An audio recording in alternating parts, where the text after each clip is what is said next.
YouTubes.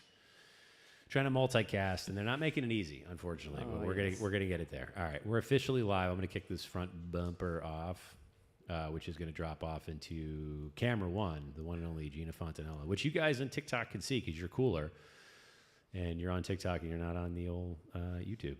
All right, and then we're gonna drop off into official. Wait a second, turn off. All right, and we are officially live. Hell yeah, people. Put your hands together for the one and only Geena Fontanella! Yes. Finally.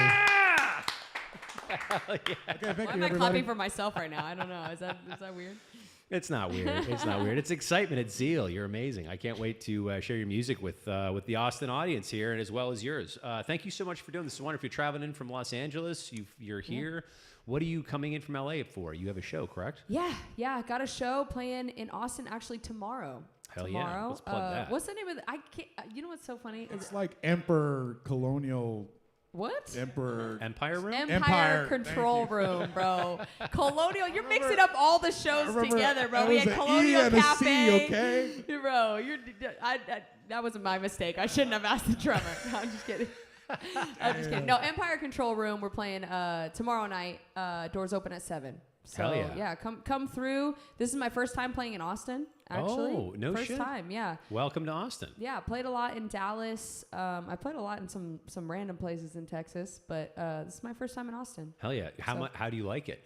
Oh, I love Austin. It's oh my pretty great. gosh. Yeah, I've been here. I've just never played. Oh, yeah. okay, So okay. big fan of Terry Black's. We had to hit Terry Black's before we Shout got out here. to Terry Black's. Yeah. Shout out to Terry Black's. This whole place smells like Terry Black's. It now. It's does. amazing. Yeah. You're Freaking welcome. Trips was eating it earlier.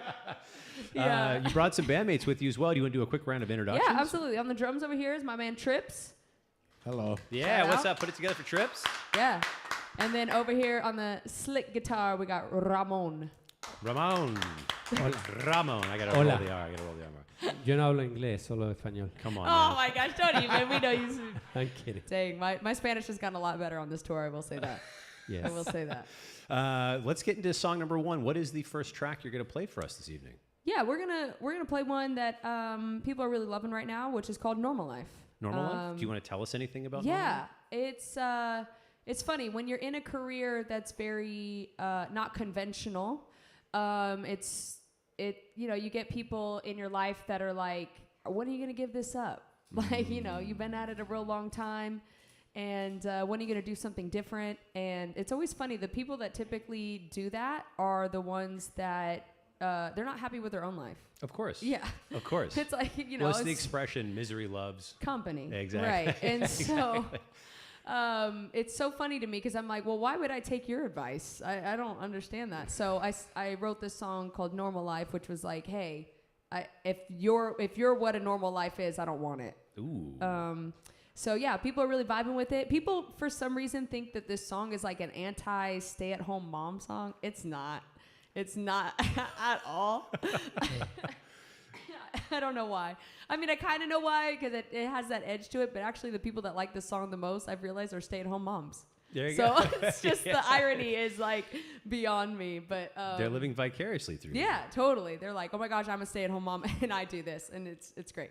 So, but yeah, this is called Normal Life. All right, I'll zip it over to you whenever you're ready.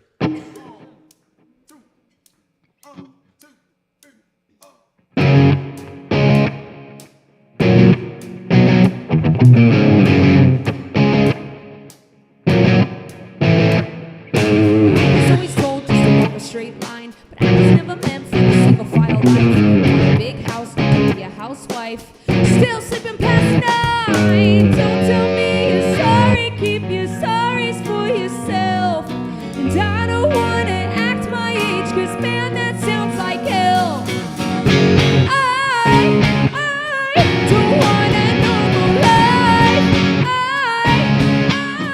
would rather freaking die. You put all your kids to sleep, then you go and smoke some weed. It's fine. I don't want a normal life. Christy could have been a big actress. Settle down for the guy in the mattress. Got a couple kids with their clothes in a basket. Now she got a minivan in traffic. Don't tell me you're sorry, keep your sorries for yourself. 'cause man, that sounds like hell. I don't want a normal life. Would rather freaking die. You put all your kids to sleep, then you go and smoke some weed. It's fine, but I don't want a normal life. Hey!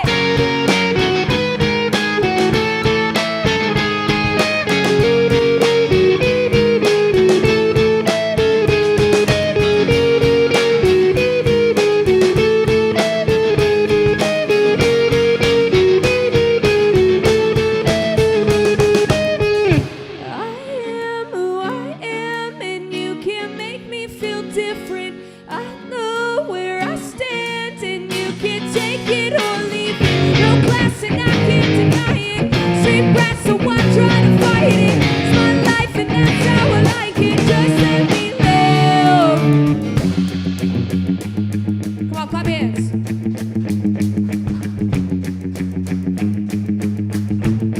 All right, say this with me. Here we go. Don't tell me you're sorry. Keep your sorries for yourself. Again. Don't tell me you're sorry. Keep your sorries for you. One more time now. Don't tell me you're sorry. Keep your sorries for yourself. But I don't wanna act my age, 'cause man, that sounds like hell. Hey, I don't want a normal life. Would rather fucking die. You put all your kids to sleep, then you go and smoke some weed. It's fine, but I don't want a normal life.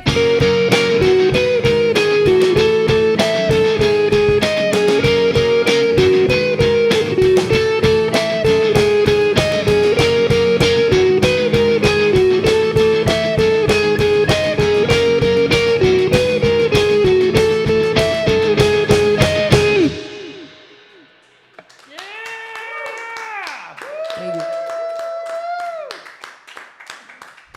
Thank you. That is a certified bang. I understand why people like it. It's a great song. It's a great song.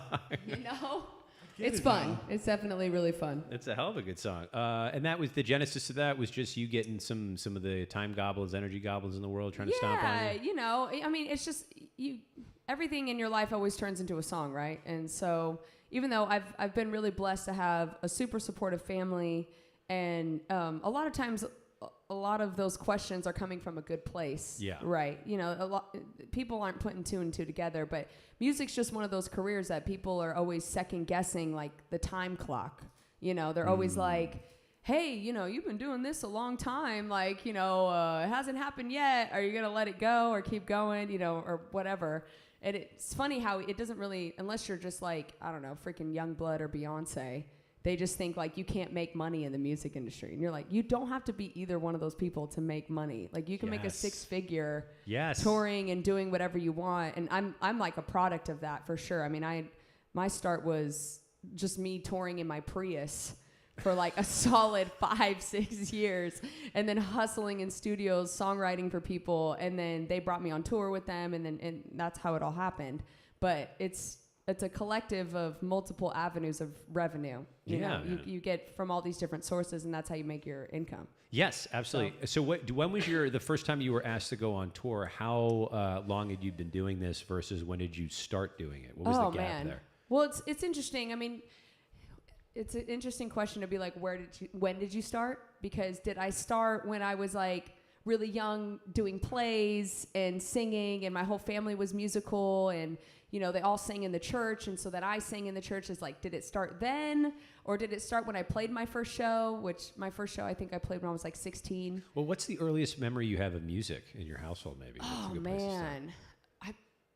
The first ever performance, I remember I was like 5 years old, and I was in a play in school singing Look in the Book. What was the play? It was called Look in the Book. Look in the Book? And I was like the narrator. I had the main part, and I had to like sing and read all this stuff. And it was like, look in the book, look in the book, look in the book, look in the book. I mean, it was just ridiculous. The fact that I remember that from 5. And then from that, my earliest memory was just watching my mom lead worship. Oh, okay. My mom was like I mean, she still could probably throw down if she wanted to, but it's been a hot sec for her. She might need to warm up a bit. But yeah, it's my whole life she just led worship, and so then she was always on stage. I was always at church early, listening to the band, all that stuff. And we had a killer band at my church. Like my church was very charismatic. So we had killer musicians. Like we had full horn section. Whoa. Like dude on congas. I mean, we had like a full whole thing. Was this in LA? This was in Ontario, technically. Oh, are you Canadian? No, Ontario, California. Oh, sorry, I should clarify. Okay, Yeah, Ontario, California. I was like, we have wonderful Canadians here in the music industry. Yeah, no. Ontario, California. So, yeah, I've kind of lived everywhere in Southern California. Hell yeah. Yeah. This is awesome. So, all right, so you got started in this very, very young. When did you first realize you have a beautiful voice? When did you first realize you had that voice? Was there a moment that you recall, like in the car or? I think like the first moment that I knew I could like sing or like hold a tune, I think my cousins were on the worship team and they were like, hey, you want to be on the worship team with us? And I was kind of like, I was a big tomboy. So I was like, oh, that's girly. Like, no, whatever. And they're like, no, come on. You're going to be on the worship team with us. And I was like, okay. And then from that moment, I was like, okay, like I can sing melody, I can sing along. But then they started teaching me harmony. And then it was like, then I was really off to the races because they would be like, you need to like match what I'm singing. And so one of them would sing harmony and I would match with them what they were singing. And then it was just like, and we had, again, like, it's so interesting about family bands because we had like, one of us would be leading worship and then all of us would be backing each other up. So we had we had an entire band. No, I'm serious. Like if my cousin Kate was leading worship, it would be like me and my cousin Micah backing her up on BGVs. And then we had my cousin Caleb either playing guitar or drums. And then we'd have like one non-family member just to complete it. We'd have like, or maybe two, like one guy playing bass and one, somebody playing guitar, and that was it. And that was the band. That was like the youth group band. Oh my God. Yeah, it was crazy. Are you still involved in worship in your current? Yeah, totally. Do you live are you currently in Los Angeles or where do you? No, I'm technically now in Riverside. Oh, so okay, yeah. So I used to be in LA, and then when COVID hit, we moved back out to where most of my family is now in Riverside, so we could be close to them. Yeah. But yeah, my family, they have a church in Norco, California. Okay. Yeah, called Turning Point, and different Turning Point. I should clarify. Yeah, don't know where people land, but this is a different Turning Point. Yeah. Well, we can off air. I get let's stay on topic here. Yeah. It's just a different church in Norco, California. Yeah. And so they still own the church out there. Now my cousin Caleb is the lead pastor there, and he'll still lead every once in a while, but most of us now are doing most of the leading. So, hell yeah. Do you find, does your faith still impact your music? Are you very involved with your church? Yeah, totally. When you live, I think anybody can agree, when you live a spiritual lifestyle, it's going to impact what you write, right? Yeah. And it definitely comes out in different ways. Like, I knew really early on that, like, I wanted kids to be able to listen to my music. Mm-hmm. And so, like, all of my stuff is very clean. Mm-hmm. Like, Dylan's Dad is the most innuendo song I have, and that, it does have a little innuendo, but people really read into that song. They're like, did you sleep with Dylan's Dad? I'm like, no, like, you're crazy reading into this. But it's really just a song about a hot dad. It's nothing more than that. But not to burst people's bubble. But my music's really clean. Yeah. Come on, man. My music's crazy clean for a reason. What'd you say? I said I'm a little disappointed. Oh, yeah, of course. He wanted the Lord to be something dirty. Something dirty. Dirty dog back there. Dirty David. Dirty trips. Yeah. All right. So you're still very involved in the church. Can I ask about the denomination? Non-denom. Non-denom? Just I would say we have a hint of we're got a hint of charismatic for sure. But we're technically non-denom. Okay, so just like spiritual people that just gather and love each other for the sake of. Yeah, for sure. Yeah. It's so funny when I bring people to church or even bring people around my family. I think a lot of people have some really sad interactions with some not great Christians. And it really leaves like a hole in their life and really like a big hurt.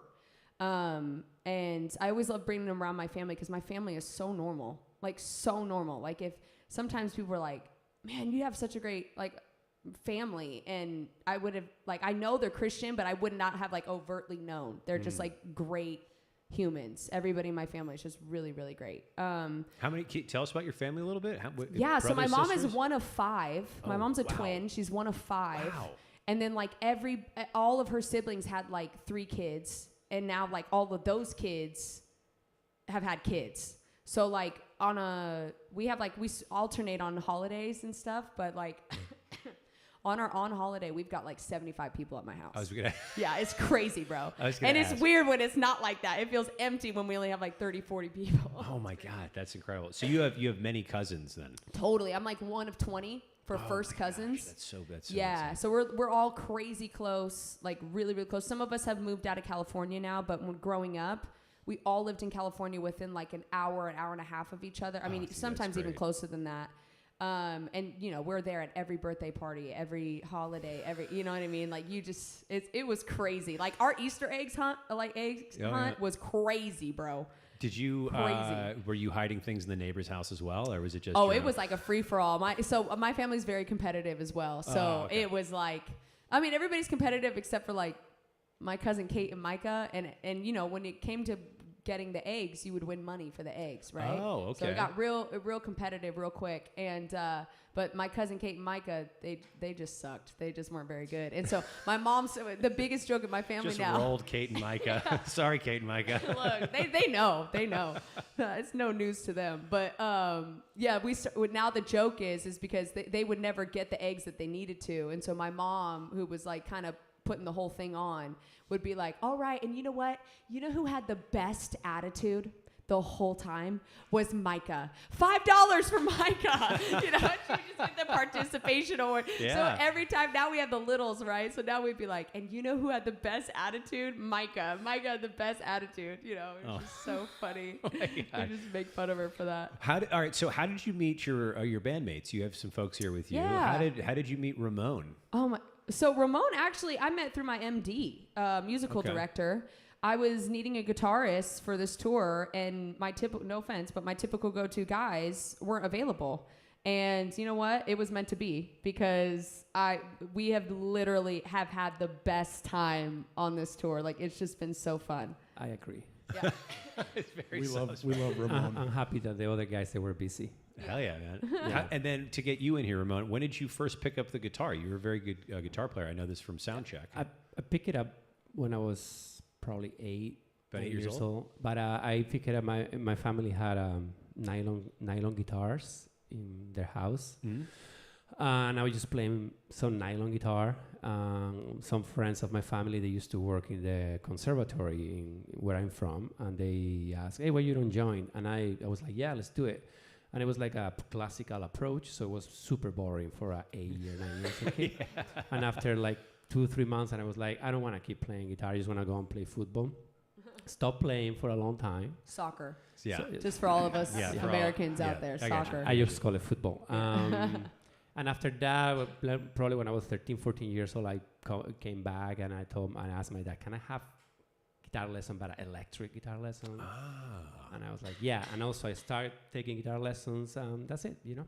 Hell yeah, man. And I'm here. And then now you're here. And then you Yeah. guys got hooked up. And then wait, you said it was Trips? Trips. Trips. Yeah. Trips. How did you get Trips in here? So we met through a mutual friend of ours, actually, A while ago now. a long time ago. I think we actually met at our mutual friend's birthday party. We did, yeah. Yeah, in Marina Del Rey. And so we met, and then that mutual friend and him were in a band, or still are in a band, together. And so I came to a few of their shows, and like always knew, I was like, oh, if I ever need a drummer, I gotta ask Trips to be my drummer. Hell And that yeah. was kind of that.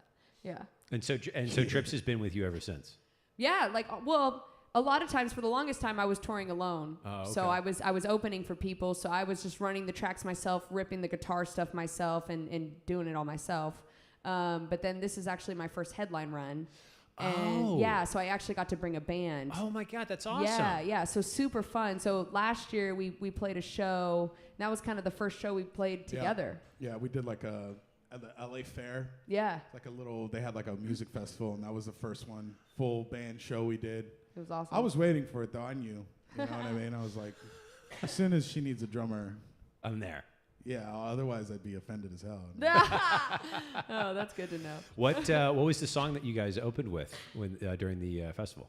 Oh, One Trick Pony. One Trick pony. Yeah. One Trick Pony. Yeah. Are you playing that tonight? Yeah, that's like, yep. Mm-hmm. When are you playing that? Yeah, now. I think now. Right now. Nice. Yeah. All right, I'll zip it and turn it over to you guys. Yeah, this one just came out actually earlier this year. So we're super pumped about it, and it seems like people are really vibing with it, and it's kind of like a good, when you're writing songs and stuff, you develop into different sounds, right? And it's usually just like building upon what you've already established. And so for me, this one was kind of like, I'm going to release this at the top of the year and set the tone at the top of the year of like, this is where my music is going, So it's called One Trick Pony. All right. Yeah. Here we go.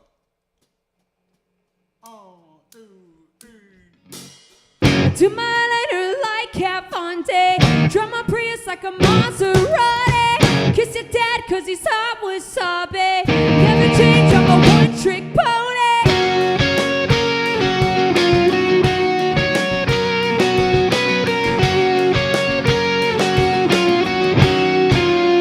Somebody pull on the maid, and I'm 10 steps back in my basement, smoking grape cigarillos, and I hate it. I try anything twice, looking down to the tea, hanging out the window like we were heathens, drinking red lines till we stop breathing. I think the old stuff is the best stuff.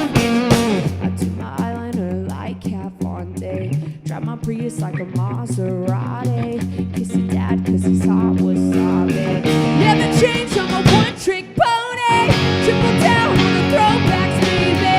One to all, it still goes crazy. Super 8 on the one hit only.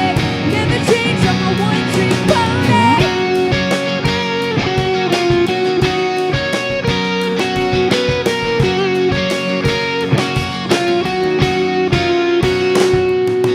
I don't ever wanna let off the gas. The world could fly by, leave me in the past. It's okay, I'll give a big wave.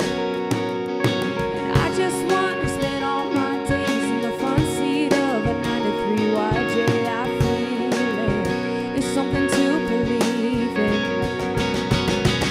I do my eyeliner like Kat Von D, drive my Prius like a Maserati. Kiss your dad cause he's hot wasabi. Yep. Take it away, Ramon!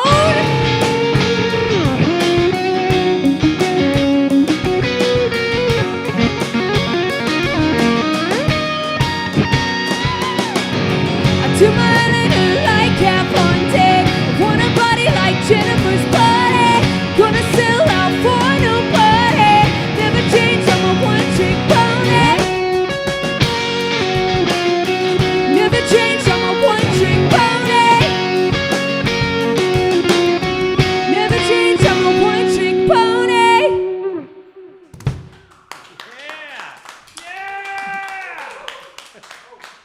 Killed it. Killed it. Oh, Thank you. man. That's a dope track. Thank That's you. a dope track. Thanks. What was the inspiration of One Trick Pony? Dude, being millennial. Straight up. John. Dude, I'm trying to bring back the millennial punk vibes. Like, Nailed it. Avril, like Winning. Blink, Green Day, like all of that stuff. Good You're Charlotte. doing it. You're doing it. Yeah, and I was like, man, I got to write a song that's just like so millennial coded, but like also like true to myself, right? Like I still do my eyeliner like Kat Von D. Like I never changed that, And then I also just like wanted to talk about like what it was like growing up millennial, because like unless you were there, you don't really understand, Especially in California too. Like I feel like some of the stuff in the song is like Cali coded. Oh, okay. So it's like millennial Cali coded. Like, but then I started realizing through people in the comment sections, they're like, "Oh my God, I can't believe you mentioned like grape cigarillos." And I was like, "Yeah, bro, like that was like a rite of passage. Like you turned 18, you smoked a grape cigarillo. Like that was." I have never had a grape cigarette. Really? No, oh my gosh, no, they got no. rid of them in Cali Them now. grape Swisher Sweets, dude. Swisher Sweets, bro. Oh, I've had those. Yeah. Sup, Same chat? thing. Same Sup, thing. chat? Oh, okay. Yeah. Same thing. But yeah, and then like I mentioned red lines, and I didn't know anybody knew about red lines. I thought that was a Cali thing. What are red lines? Red lines were these energy drinks back in the day. They took them off the market because people were like having heart attacks. But it's kind of like Four Loko. Four Lokos, a little, but not, but without the alcohol. But no, it was like this big. It was really small, and the fine print on the back it said, look, they had a little line on it. And it had like a line in the middle, and you had to drink half of it, wait 30 minutes, and then drink the other half. But people were just pounding them, bro. Like they were just like, I remember like every morning, like Sunday morning at church, somebody would come from the gas station and bring a bunch of red lines, and we would just pound them, and we would just be like on a Sunday morning, just ripping. But yeah, red lines were it, man. Almost dying too. Oh yeah, dude! I swear, I thought my heart was coming out of my chest. I was like, dang. What a wild thing to be into is the heart attack juice. Totally. All right, so you grew up in Los Angeles. Yep. Does that inform your music as well? Obviously from that last song, but is it just like one occasional takeaway, or is it deeper than that? No, I think it's deeper than that. I mean, maybe like subconsciously, you know, I like sometimes I don't realize how like Cali embedded it is, but then like when people ask me questions about stuff, I'm like, oh, like they don't even know what I meant by that, you know, like, and then sometimes I'm like surprised. I thought it was a Cali thing, and it's like, oh no, maybe it was a West Coast thing, or like, you know, I don't know. Yeah. Because some people didn't know what red lines were for sure. I'm one of those people. Yeah. So it's like, what is your favorite thing about living in California? the weather. Okay, fair enough. That's not even like. All right, easy question. Easy. I mean, I know that's so dumb, but like straight up the weather. It's like, not dumb when people are in a winter storm. Yeah. Dying of cold. I mean, fair enough. I mean, the night, weather is a big deal. I was in Chicago for 12 years, and I do not miss it. I drove back from Michigan in a snowstorm, and I don't miss that either at 4 a.m. Yeah, you guys straight up had like the Yeti just slap you guys around for like a solid week. Solid week. All the the Yeti while- just all had the your while way it's with like you, bro. 70 degrees and sunny in LA. You know what I mean? No, Like, it literally was. It was 80, bro. Yeah. It was crazy. Yeah, I'll take short. I'm in a linen shirt right now in February, so I would prefer the nice warm weather over anything else. I have another question for you. It's very important. There are wrong answers to this. Fair warning. Very important question. I'm nervous. We're gonna start with trips first. Yeah, let's do trips first. Are you ready for this? Describe yourself in 3 emojis. 3 emojis? Yeah. Oh, this is easy. Okay, you ready?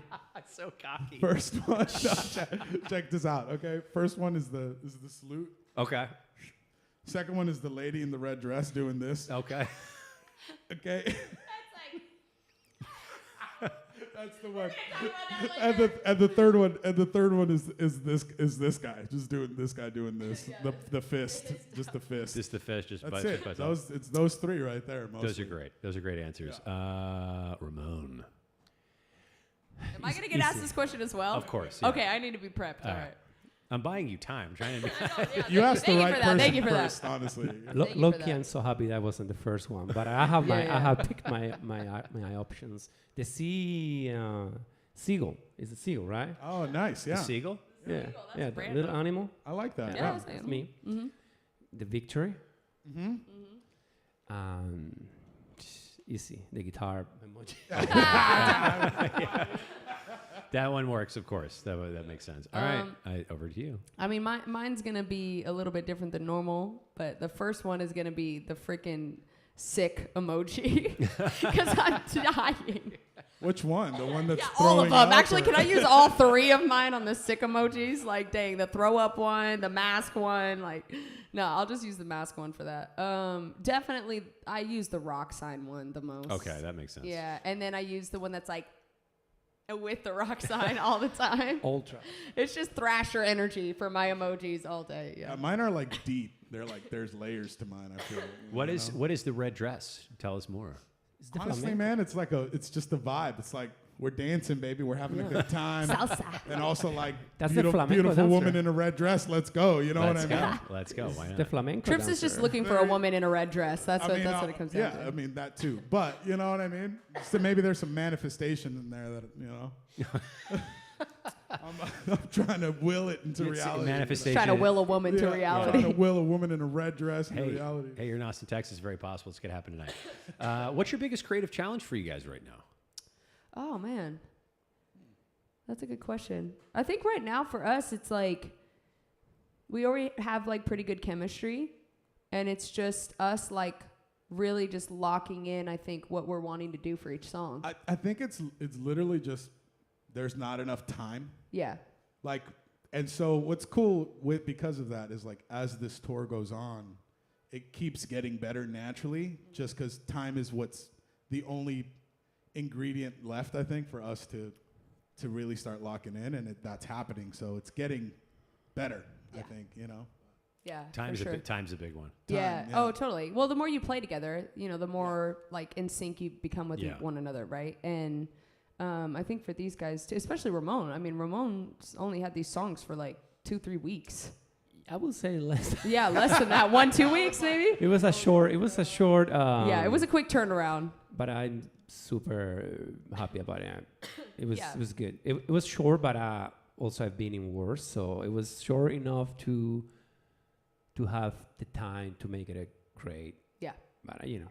Yeah. It was Trips because we you know did the show earlier or in the middle of last year. You know, he's had a good majority of the songs, so some of these aren't new for him. Some are new, but not all of them. But it was also, it's been a while, so it was that thing where it was like they were I don't know, and I think if you're a professional musician, maybe you understand, but it's like once you learn something, it's like it goes into a different compartment, and it's like it's always there. You gotta recall it a little bit, but it's easier to remember. Yeah. So I had that advantage for sure. Yeah. But even then, like it's more about like the chemistry, like you get together playing, because it's, you know, like we're having a conversation. You know, when we play together, we're talking, and it's like you start to learn people's phrasing and how loud people are and what they want to say and what they don't want to say. That's like a very real thing in music, and so that takes time, you know.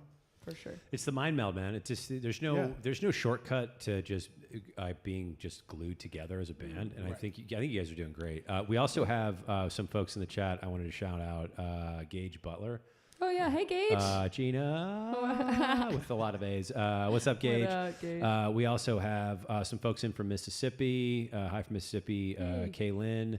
Also, some folks from Phoenix. You guys crushed Phoenix. Apparently. Yes, we just played Phoenix. Yeah, that was awesome.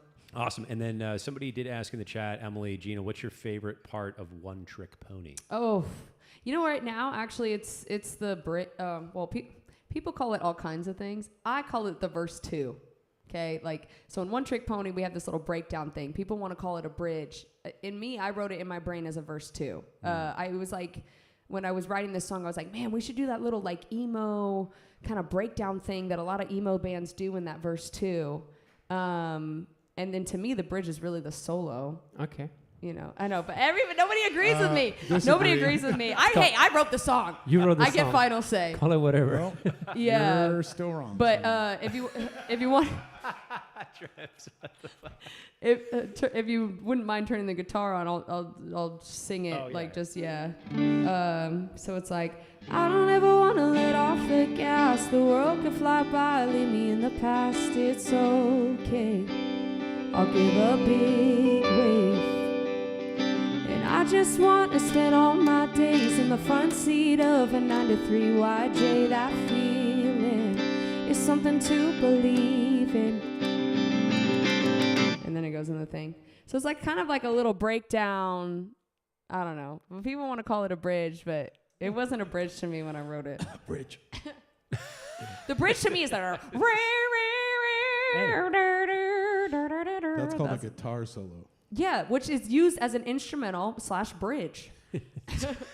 This is I feel like this is gonna Wrongo. is gonna continue off the air. Yeah, for sure. everybody, like, some people are with me and some people are against me on this, but it's 50-50, I'm going to say. Not in this band, but in general. Also, Emily is from Australia. Shout out to Emily joining us all the way from Australia. Emily is a ride or die, bro. Yeah, Emily. Hell What yeah. time is it over there right now? What time is it in Australia? They're like 21, They're in the future. 19 hours? They're in the future. It's Yeah, actually in Yeah. the future. Oh, Yeah. They're Like 20 actually, hours ahead of us. Yeah, 20 yeah. hours? What's that? Math? Anyone? Nope. What time is it right Nope. now? It's like 4 p.m. there. Don't ask me.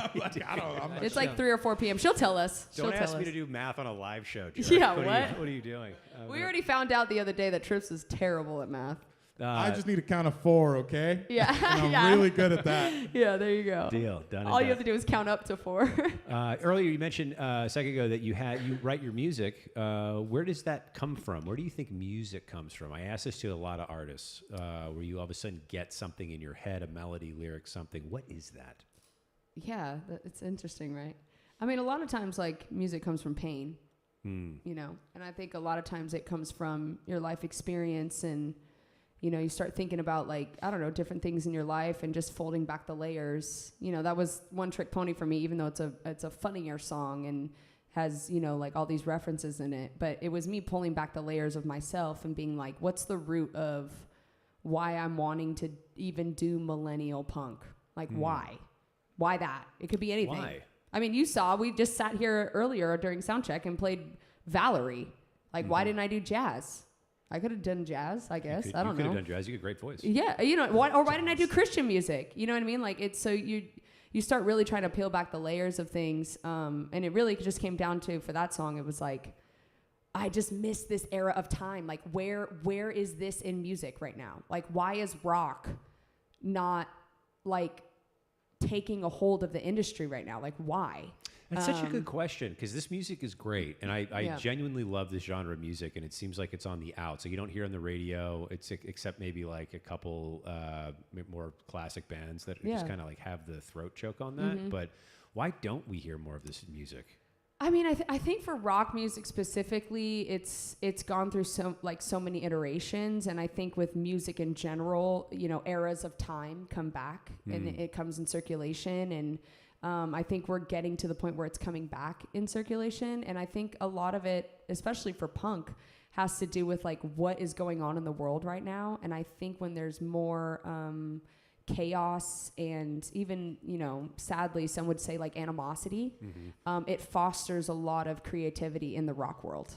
And so I think we are kind of in that now. And I think it's starting to create a lot of pop punk to come back, punk, alternative, all that stuff, because whatever side of the spectrum they're on, they're sick of it. They're tired of it all, you know? Isn't that what music's supposed to be, though? It's Yeah. kind of like it's like a message to the establishment that we're Yeah. not going to take it. That's what Totally. that's something that really bummed me out about American music over the last like decade. It got like somehow entangled in politics and became Yeah. like part of the matrix. And it's like, Totally. what are you guys doing? Like, Yeah, for sure. Yeah, like I you know, some people will come after me for some things online of like not, you know, speaking up about certain things or whatever, and you know, my stance will probably forever be, you know, I'm a musician.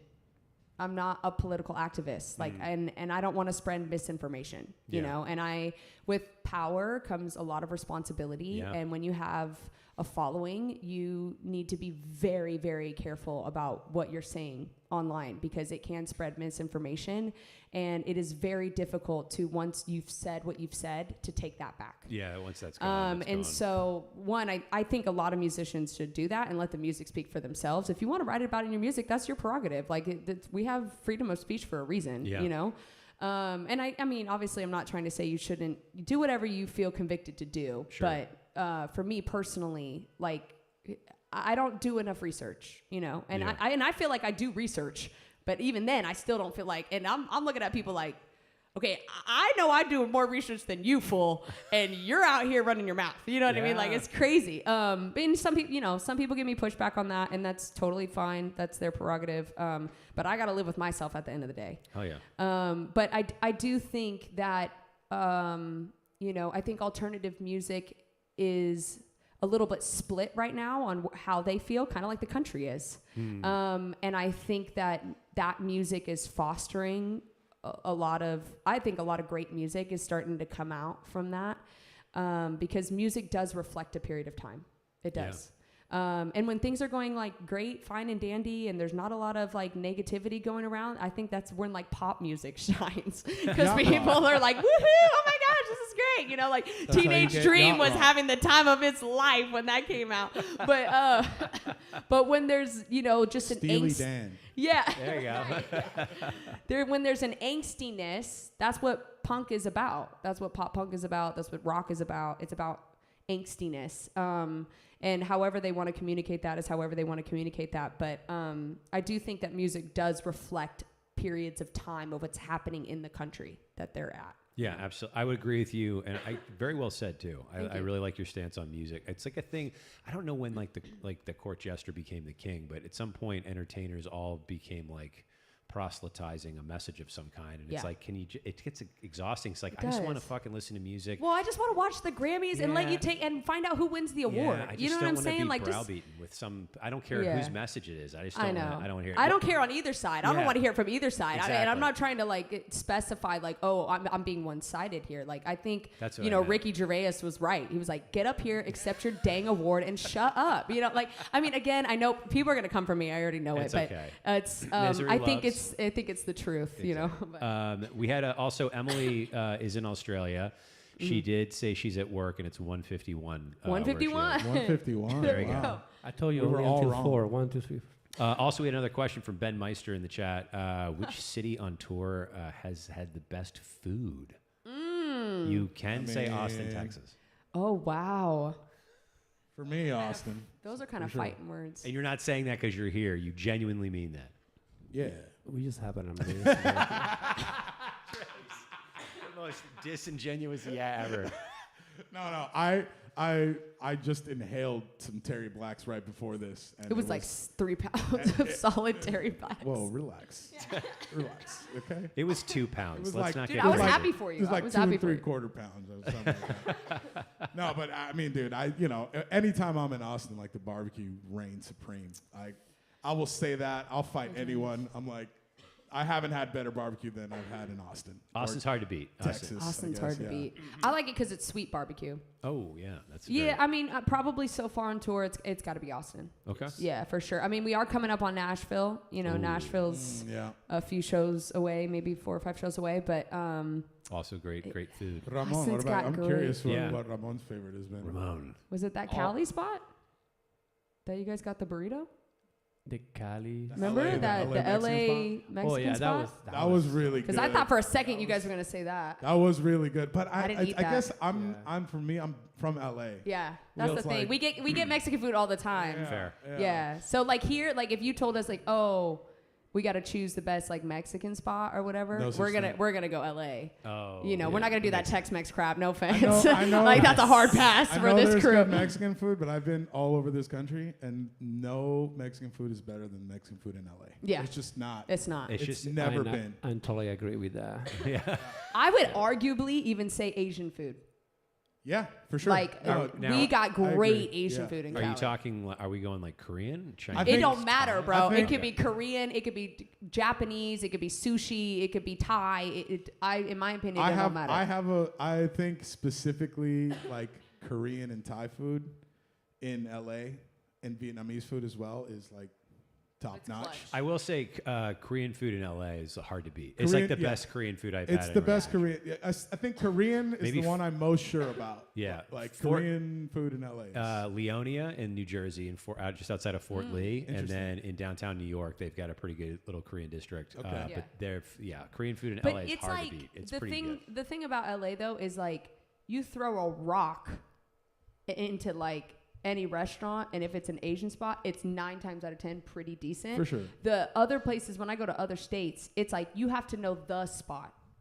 You know what Okay, I'm that's saying? a Like great so, point. so they just That's a have great one. They have one good Thai food place. They have one good Korean spot. That's a like good in LA, you literally could just roll. It's kind of like Mexican food. You Yeah. roll a pebble and Yeah. you hit a spot, and you're like, Well, that place is gonna have decent food. Yeah, I think part of it too is LA has like there's a lot more immigrants in LA. So Fair. LA, like you get very specific regional food from Thai. You get like northern Thai, southern Thai.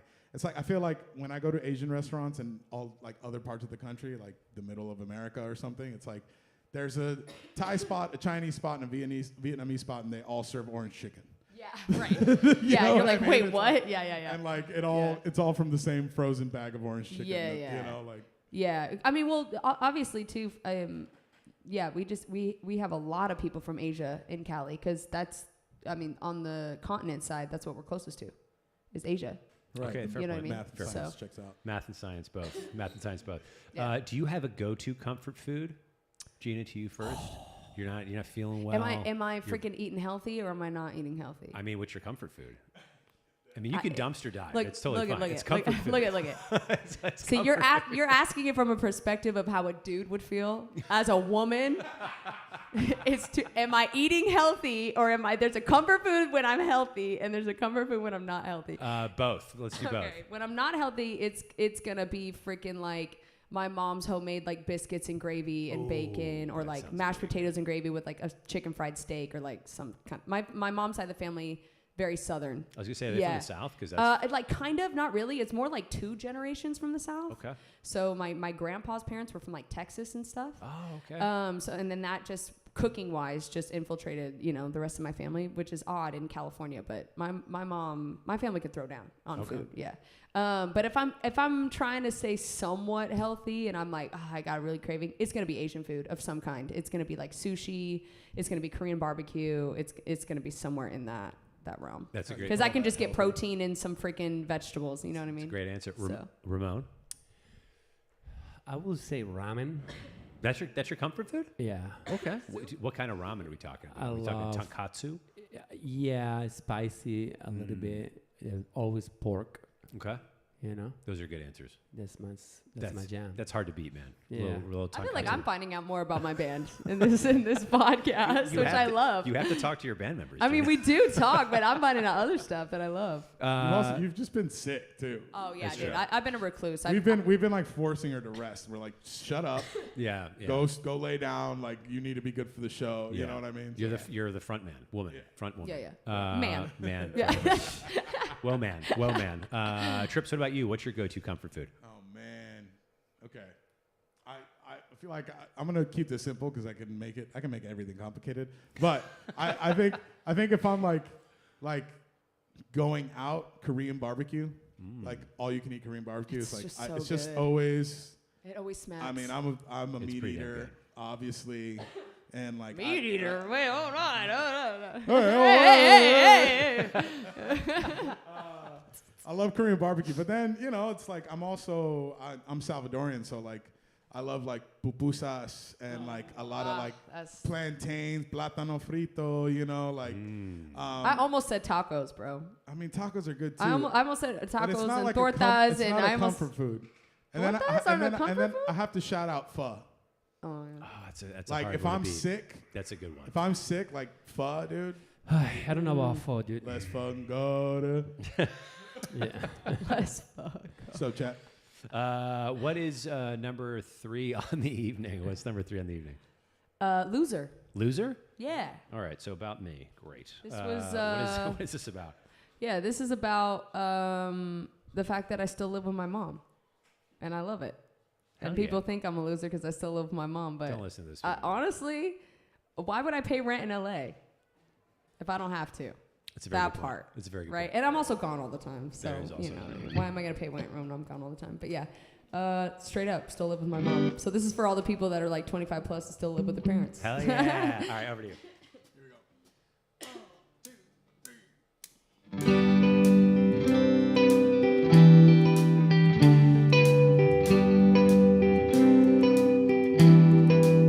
I get overwhelmed sometimes. I'm weird and lonely. They think I should get a job, 'cause they all doubt me that I'll make it. When your dreams die young and you're wasted, over 30 and they think that I should quit. Playing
listen to Iron Maiden, baby, with me. Ooh. I'm just a loser, nobody likes me. Still here with my mom, and I don't think I'll ever leave. Sipping it till noon all day, I'ma put it to society, 'cause I'm just a loser. But I like it, yeah, I like it. Oh, turn back. They don't know just what they're missing. Oh yeah, turn back. They don't know just what they're missing.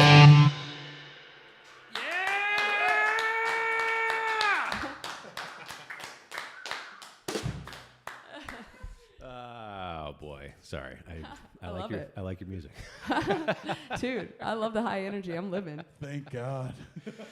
Oh my god, that's a dope song. So you just wrote that about living with your parents? That was Yeah, straight up. Okay. It was, it all stems from coming from like people asking me the same thing with, normal life. It's like, how long are you going to be doing this for? And, how long are you going to live with your mom or like whatever. And I was just like, okay, if in essence you're going to call me a loser, I'm just going to write a song that ironically twists it to my favor. So I'm just going to be like, yeah, I'm a loser and I still live with my mom, but I like it, whatever. I wish I could. I mean, it's not. Save money. Hey, you know what? For everyone that talks shit, I will say this. I lost my mother a few years ago, back in 2018 or whatever the year was. And if I could go back and spend more time with her, I wish I could do it. So for everybody that wants to fucking throw shade for no reason whatsoever, I will say the time that you have with your family is very limited. And if you love them, cherish those moments because they might not be around for very much longer. Yes. For sure. Right on. For sure. Oh my gosh, I hope Absolute- my mom never dies. Absolutely. These actually, on that topic, is it okay if I? Yeah, Okay. that's fine. On that topic, these guys know that better than anybody. They've both lost a parent, and I think they know that more than anyone on how important it is that when you have family to spend time with them. And I on a side note a little bit, I think we've gotten so into a space as a society that's like, I'm cutting my parents off or I'm cutting this person off. And So silly. And it's really silly. And I'm not saying there's not exceptions to the rule. And I'm not saying that there aren't people that you do need to do that to. Oh, yeah, if you're Obviously, toxic family. you sure. would know best. I'm not trying to like preach to anybody of like what they've done. But I do think that we have become a little too quick in doing that rather than resolving the issues. And it's a journey to resolve problems. And, like I grew up with a single parent. So there's tons of things that, my mom will joke about it now. I'm like, remember that one time you spanked me for no reason or like whatever? She's like, you're fine. You ended up okay, But I never did that. That's not true. Yeah, right. Or that, gaslight. I don't remember that. You're like, I remember it. But it's things like that could come. No parent is perfect, but it could come from a traumatic experience as a kid, and you're trying to work through that, and you're trying to talk to a parent about it, and maybe a parent can be defensive about it or whatever. But that's not the reason to cut off a family member. And I think your relationship grows so much stronger if you actually just take the time to work through it. And the problem is people want it worked through overnight. That's not how it works. And just how you have an experience that you think is valid, they have an experience that they think is valid. And you're both coming with these who determines what's valid at that point? It's like you're both valid. Well, we live in a very odd society where we live in binaries, where it's just like someone has to be right and someone has to be wrong, and that's the thing about the complications of the human condition. Both people can both be right and wrong simultaneously. Absolutely. And we have this like microwave mentality, or like 30 seconds or less, or soundbite solutions, whatever you want to call it. But people want something quick, and when there's a problem that's complex, it's going to require a complex solution. Totally. And that's how we ping pong back and forth between these ridiculous situations we find in politics. Absolutely. It's just, people want an easy fix. And whether it's politics, whether it's family, whatever, it takes That's time what I'm to saying. dig It goes in. across the board. Yeah. Like people want to be like, oh, this and that about communication. Okay, communication is a two-way street. Yeah. And you can't always be like, this person needs to validate how I'm feeling about X, Y, and Z. Sometimes that's required, but sometimes also you're not living in truth. And it doesn't need to be validated. Because if you sit here, I mean, I'm going to be dramatic right now, but if you were like, hey, like, I want to, you know, pew you, I'd be like, okay, well, that's not a valid emotion. Yeah. You know what I'm saying? Like, not every emotion is valid. And again, I'm probably going to get flamed for that again. But it's not the truth. And you really want to focus as much as you can to be rooted in truth. But there are situations where, hey, this is how this made me feel, and I didn't like how it made me feel, you know? And then the other person could be like, okay, well, cool, I will try to do better at that in the future. But also that situation is how it made me feel, you know? And then you try to come to a solution or a plan forward or whatever the heck. But there's so many good people that you will lose in your life because you're so quick to cut someone off. And I really think people need to get better at that. I wonder, one of the things that you actually kind of hit it on the head, where it's just like, this happened and I felt this way because of it. Right. Versus like, you did this thing wrong. Correct. Pointing the finger. Right. And I'm terrible at that, by the way. I'm over here preaching. I am so bad at that. Everybody is. My boyfriend's in the audience. He will tell you I am so bad. I am very much a black and white. You know, I just see things matter of fact. I mean, his head. Yeah. Okay, shut up, babe. Yeah, we don't need your nonverbals. I got the mic right now. No, I'm just kidding. But I tend to be a person that is really bad at that because that's where my family was rooted in. It was very rooted in that, and that's something that I've had to work on to like undo about myself because that's how I was raised, and that's really hard to undo that. Yeah. But I tend to live in the world that like. It's actually funny, my boyfriend and I, it's like, he lives in the gray. I mean, he just is swimming in the gray. I live in black and white. I live like, this is truth, this is not truth. And he's like, yeah, but it's a little bit, no. I'm very much like one or the other. Good compliments. So, yeah, swimming totally. in the gray is wild. And also, Swimming in the Gray. Great name for an album. Great name. Oh, babe, I love you. But so I am coming from a place of I know that about myself, and I know how difficult that is to not be quick to just be like, okay, I'm done. Yeah. I tend to be a person that it takes me a while to be upset. I'm not easily offended at all. And I don't think you can be like that in this genre at all. But not in the entertainment industry. Yeah, no way. But once I am hurt, I am very hurt, like deeply hurt. And so that's something that I've had to work on. So I'm not trying to come at a place of like telling people what to do. I'm coming at a place of like, I am this, and this is something that I have to work on. Yeah. You know? Do you find music is a place of catharsis to work on that? Totally. Oh my gosh. Has there been songs that come out of those types of moments? Yeah, for sure. It's really hard for me to process hurt emotions.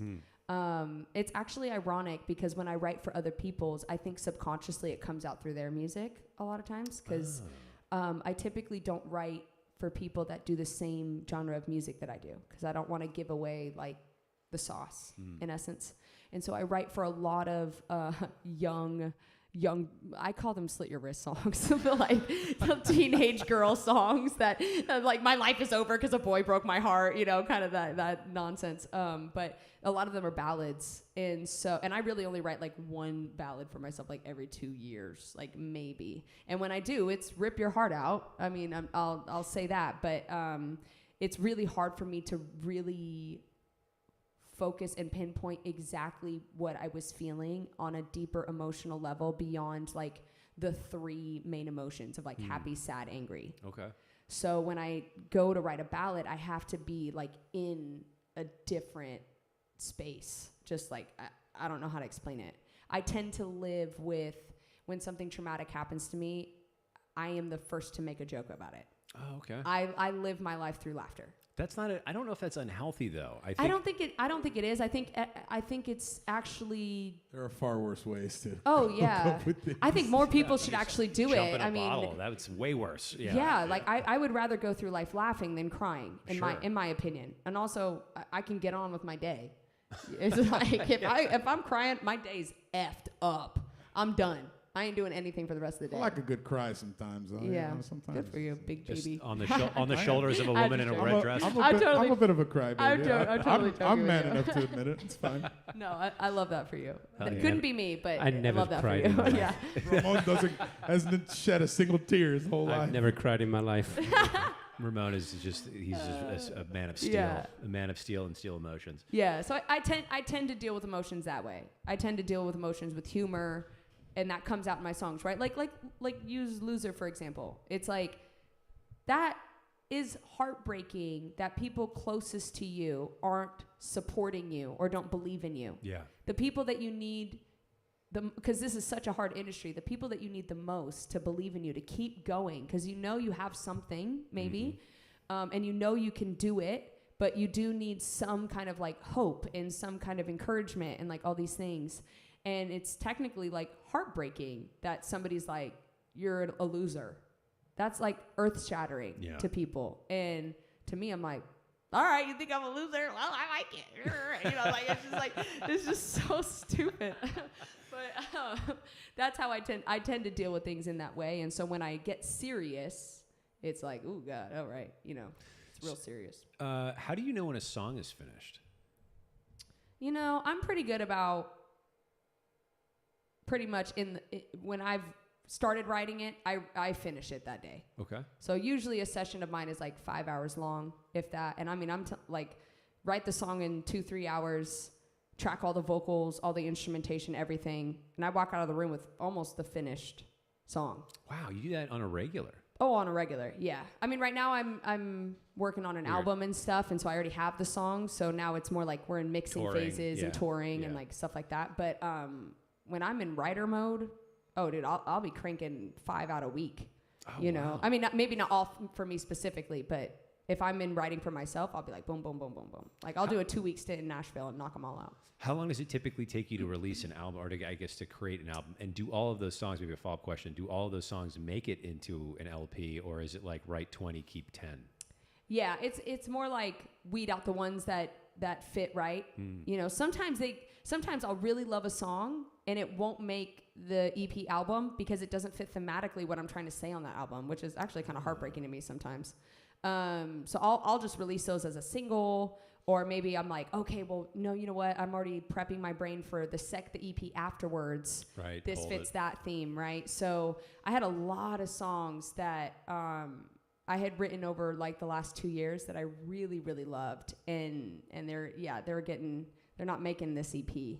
There's one that we've never done, so we absolutely cannot do it. So don't even ask after I say Are you this. sure? No, I'm 100% positive. We can try. None of us have never. Sounds like a You guys challenge. haven't even heard this song, Are you I've sure? never played it on a guitar, so like it. I would be like fishing to find this. But there's a song that I wrote called "Choke," and that one's not making this EP because, one, there wasn't enough space, but like two, it just really didn't fit with what I was trying to say on my EP, which is I wanted to call it my MySpace bulletin, which was all these like, That's a great name. yeah, these things about like what I've dealt with over the last 2 years and what you would totally make your MySpace bulletin, and each song kind of fits into the different emotion of that. And Choke kind of fits in that. It could totally fit into it, but it was like, you know what? I actually think this would be better like as its own entity and vibe on its own album, you know? Yeah. And so anyways, but and I forgot what your first part of your question was before. I also did, because I have the brain of a goldfish. Okay. It was about knowing when a song is done, and then how long does it typically take to get it? Yeah. actually write a song. It usually, I try to, what I've realized in songwriting world is that you're always on a 2-year delay. And so, why is that? What do you mean? So when you're a songwriter and a producer or whatever, you are always, like, your ears are always trying to figure out what's the next new sound. Like, what's the next new thing? And what's on the radio is already old. Like, that stuff was written 2 years ago by most people. And so what I've realized happens is that you're, like, so in it as a musician that you're writing stuff that the average person's ears are not ready to hear yet. And it takes like 2 years, a year or two, for people's ears to catch up to where your creative brain was. And And I think that goes across the board for everything. I mean, I can't tell you how many times I'm in a room and I'm like, okay, this is the vibe right now, like da-da-da-da. And then 2 years later, that vibe is out on the radio. It literally takes people that long to get there. I don't know. Do you find yourself getting maybe trapped in like, do you write for what you think people want to hear? Or do you write stuff that you only, it's like, I write this, I don't care if you like it, it's true to me, but. I think I've gotten now to that. I really don't give a rip. Like it or don't. I couldn't give two craps about like it my now. grandma, Yeah, like my great grandmother. I don't give a I mean, rip. I love my fans, obviously. Like I love that, but I think my music suffered when I was spending more time thinking about what they thought about. Instead of thinking about what I'm thinking about. And is there not also then an authenticity issue if you're not writing songs that are really you, that is you coming out? Then well, yeah. The hard part is you think it's you. That's the freaking imposter syndrome that kind of happens. Is like it is you, but it's not you, and you're like, oh, this worked for me in the past, so let me write another song like this. And instead of being like, F that song that did well for you. Who gives a rip? Like, it did well for you, great. But, like, write what's going on, you know, and write what you're really, like, thinking about and feeling about. But it's hard to get that deep, you know, that into the weeds with yourself. I always talk about how, like, as a songwriter and artist, a lot of times you're reopening wounds that you may have already healed, and then you reopen them, and you got to deal with it again. And I think why a lot of artists like struggle with like depression and struggle with like doing drugs and all this stuff is because you constantly are revisiting some of the worst moments of your life over and over and over again to write a song. Yeah. And so you get caught up in this loop emotionally where you can't get out of the rut because you're like, oh, this song did so well for me. I should pull from that emotion again. Let me see what else I can pull from that. And then you're re-dealing with some bull crap that you dealt with like 15 years ago. And also, if it turns out to be a hit, then you have to play it every single time that you're part. on That stage. part. Like, oh my gosh. Yeah. And then what if those people are in the audience? Yeah. That's the tough part as well. So yeah, it's you know, obviously music is wonderful, and that's why I said in the beginning, I think a lot of music comes from pain. Yeah. Because some of the best songwriters, best artists ever have this incredible ability to be so in tune with themselves and so genuine with themselves that they can pull from that pain in an instant. But those same people, typically what I see is they deal with a lot of other baggage stuff that they can't seem to get over. So it's like there's like a cost to it. There's a cost to that level of authenticity, I guess. Yeah. Do you think if you're able to go back and like reopen one of those wounds, it's like not actually something you're over? Yeah, it could be. It definitely could be. You know, I think every situation's different. You know, I think there's definitely things that I feel like I'm a little bit of a weird artist in the fact that I am way more logic brained. I tend to thrive in that type A, or what is that, right side brain world. Like business wise, like my business is on lock. Like I just have such a business brain for this industry. And I have to work a lot more on fine tuning the emotional part of myself and really getting into that. Yeah. So that's where I tend to struggle more. Do you have a daily routine or something that you do to try to get into that headspace? It's more of allowing myself more time to wonder. Oh, okay. I am not. There's like I read some like book. I think my boyfriend read it, and I just read the snapshots of it, but. It's talks about the 6 different geniuses of what you are, and you have some people that are like galvanizers that are really great about getting everybody to do something like an activity. They're great about connections with people. You have people that are great about wondering, which is like a lot of times like your engineers. They'll sit and wonder what was that made out of, and just like really break it down and things like that. So for me, I've realized I'm not good at that. I'm not good about sitting and thinking about where do I want this to go, or what do I want this to feel like, or what do I like. Sorry. It's okay. Do you need water? I have water. It's not doing much, but I I'm not good about doing that because I tend to naturally be a workhorse. Oh, okay. And so I tend to just, what needs to get done, let me work through it. Just That's get it. it done Yeah, and and just move get on. it done, right? That's great in terms of nobody's going to outwork me. No one will outwork me, Yeah. for sure. But it's not good in the fact of, like, creating a world for people to buy into. And so over the last 2 years, I've had a lot more time to do that. And I think my creative efforts in music and social media and everything have actually increased because of that. That I've given myself and allowed myself the time to let me just sit for a second and think about, like, what do I want this tour to feel like? Yeah. Okay, I want to call it the Millennial Tour. I'm in on that. That's right in my branding. But then, like, how do I make people feel like they're stepping into something, like, right from the jump? So we got, like, a scent machine, and then we bought the Abercrombie & Fitch cologne.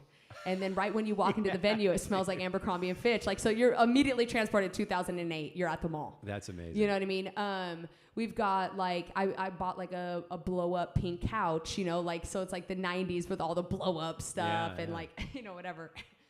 And so it's allowed me time to think about those things and really create an experience for my fans. And then, you know, even on the music side, it's been even more. Like, that's why I came up with One Trick Pony, because I was sitting around and I was doing my makeup in the mirror and just thinking about different music and things like that. And I was like, man, I still do my eyeliner like Kat Von D. That's so funny.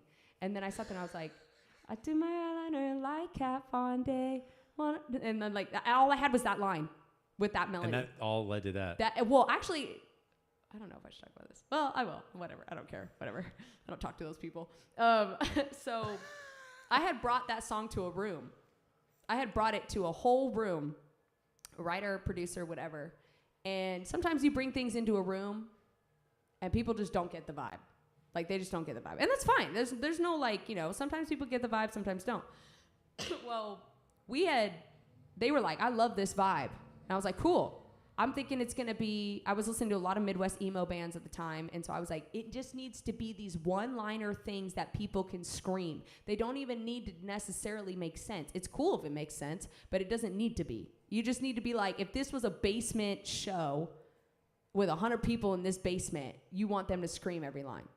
And so I was like, it's got to be like Kat Von D and, like, you know, all these words like hot wasabi and, like, all the, you know, whatever. And we sat there for like 3 hours and all we had was the original line. And I was like, dang, I haven't had a session like this in a hot set. Wow. Yeah. And it's fine. There's no, everybody's talented. It's not a jab at anybody. Yeah. It's just sometimes it vibes and it gels, and then sometimes it doesn't, you know, and that's just how it goes for that day. So I was like, I'm going to take this back. And I went to a different room and with my guy that I write with all the time, Christian Fiore, as a producer, and this other girl that I write with all the time, Ricky. And I was like, explained it to them, and they were like, we get it. And and boom, 3 hours, 3.5 hours, boom, done. And then it's done. Yeah. So it's, you know, when you have time to think about exactly what you're wanting to say into this world, because you're like, I want to say this because it's coming from, like, my soul, my spirit. Like, I need to say it. Then when you go into a room and it doesn't work, you don't force it. I could have forced it. We could have wrote a song. I could have forced it. I could sit and write a song by myself no matter who's in the room. But it wasn't right. It didn't feel right. And I knew what that song needed to be. And I knew when it felt right in the room, it was going to be written correctly. So, that's a great song. You know? It's a great song. You also have, I think, is it Shaylin? Shaylin in the chat. Cool. Geena says hello. What up? Hello, Shaylin. Thank you for joining us. Let's get to track number 4. Yeah. How many songs are we doing? Did we decide? Do we know? We have 6. Well, okay, perfect. Is that okay? Yeah, that's totally okay. I don't want to go over your time. No. I just wanted to make sure I was tracking so that I provide enough time, and then I have some other very important, ridiculous questions to ask. Yes. You, so. The more ridiculous, the better. All right, good. We're going to get to those after this session. What is song number 4 on the This song is called Bum. Bum? Yeah, I think we're doing Bum next, right, guys? Yep. Yeah, this is, I dated a guy in college, and for our first date, he took me to McDonald's, and I was like, this ain't it. And then, on. I mean, look, you could make McDonald's special. I love some chicken nugs. Okay. Like, you could have made it a picnic with McDonald's. I would have been in. Yes. But we're just going through the drive-through. That's whack. And so I was like, ba-da-ba-ba, nah. Yeah, thanks, Trips. Thank you for the rim shot. Right. Thank you. So anyways, and then like every time he invite me over to like hang out, he'd always spell my name wrong. And I was like, nah. Like this is got to I feel like go. that's like dating 101. You I can't do get have a the weird spelled person's- name. Sure. But not that. But like if he wanted to, he would. You know what I'm saying? But you said every time, so there's multiple. Well, it only took once for me to be like, Oh, nah. okay. Yeah, it didn't take a. Come on now. I'd like to. I thought you maybe give another chance, and you're Yeah, like, it's two E's, man. There's After no I. McDonald's and then that, I was like, nah, this one's got to go. But I was telling my like friends at the time, like, you know, what the heck is this? Like, you know, whatever. And they're like, that dude's a bum. And I was like, he is a bum. Like, that's such a Cali thing too. I don't. You could probably speak to that. Every time like somebody's dating somebody whack, you call them a bum. Yeah, For sure. Like Yeah, that's for sure a Cali thing. And so Not even dating. It's just sometimes dude's a bum. You know? yeah. So anyways, that's where this one came from. Again, taking a sad story when somebody doesn't want you and making a joke about it. Hell yeah. All right, over to you whenever you're ready. Right.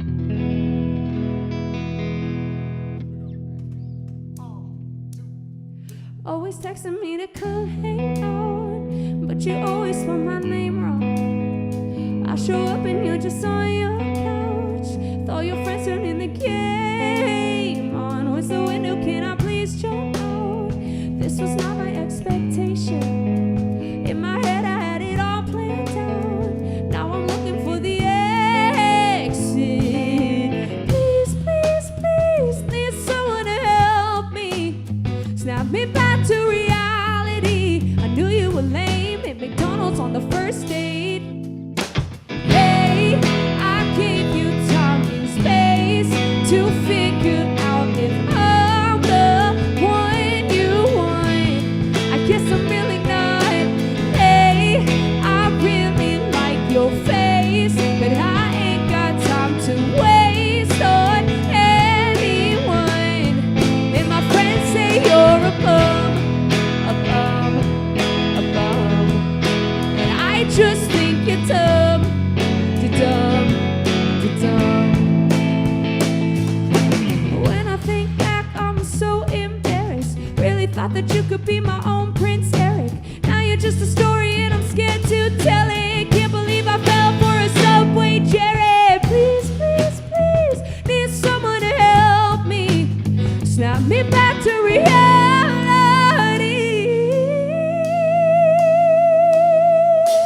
Hey, I gave you time and space to figure out if I'm the one you want. I guess I'm really not. Hey, I really like your face, but I ain't got time to waste on anyone. And my friends say you're a bum, a bum, a bum. And I just think you're dumb, too dumb, too dumb. And my friends say you're a bum, a bum, a bum. And I just think you're dumb, too dumb, too dumb. Hey, I gave you time and space to figure out if I'm what you want. Hey, I really like your face, but I ain't got time to waste on anyone. And my friends say you're a bum, a bum, a bum. And I just think you're dumb, too dumb, too dumb. And my friends say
That is another great song. Your music's fucking great. I love your music. It's really good. Thank you. It's that a really lot of means fun. a lot because you hear a lot of bands. I sure do.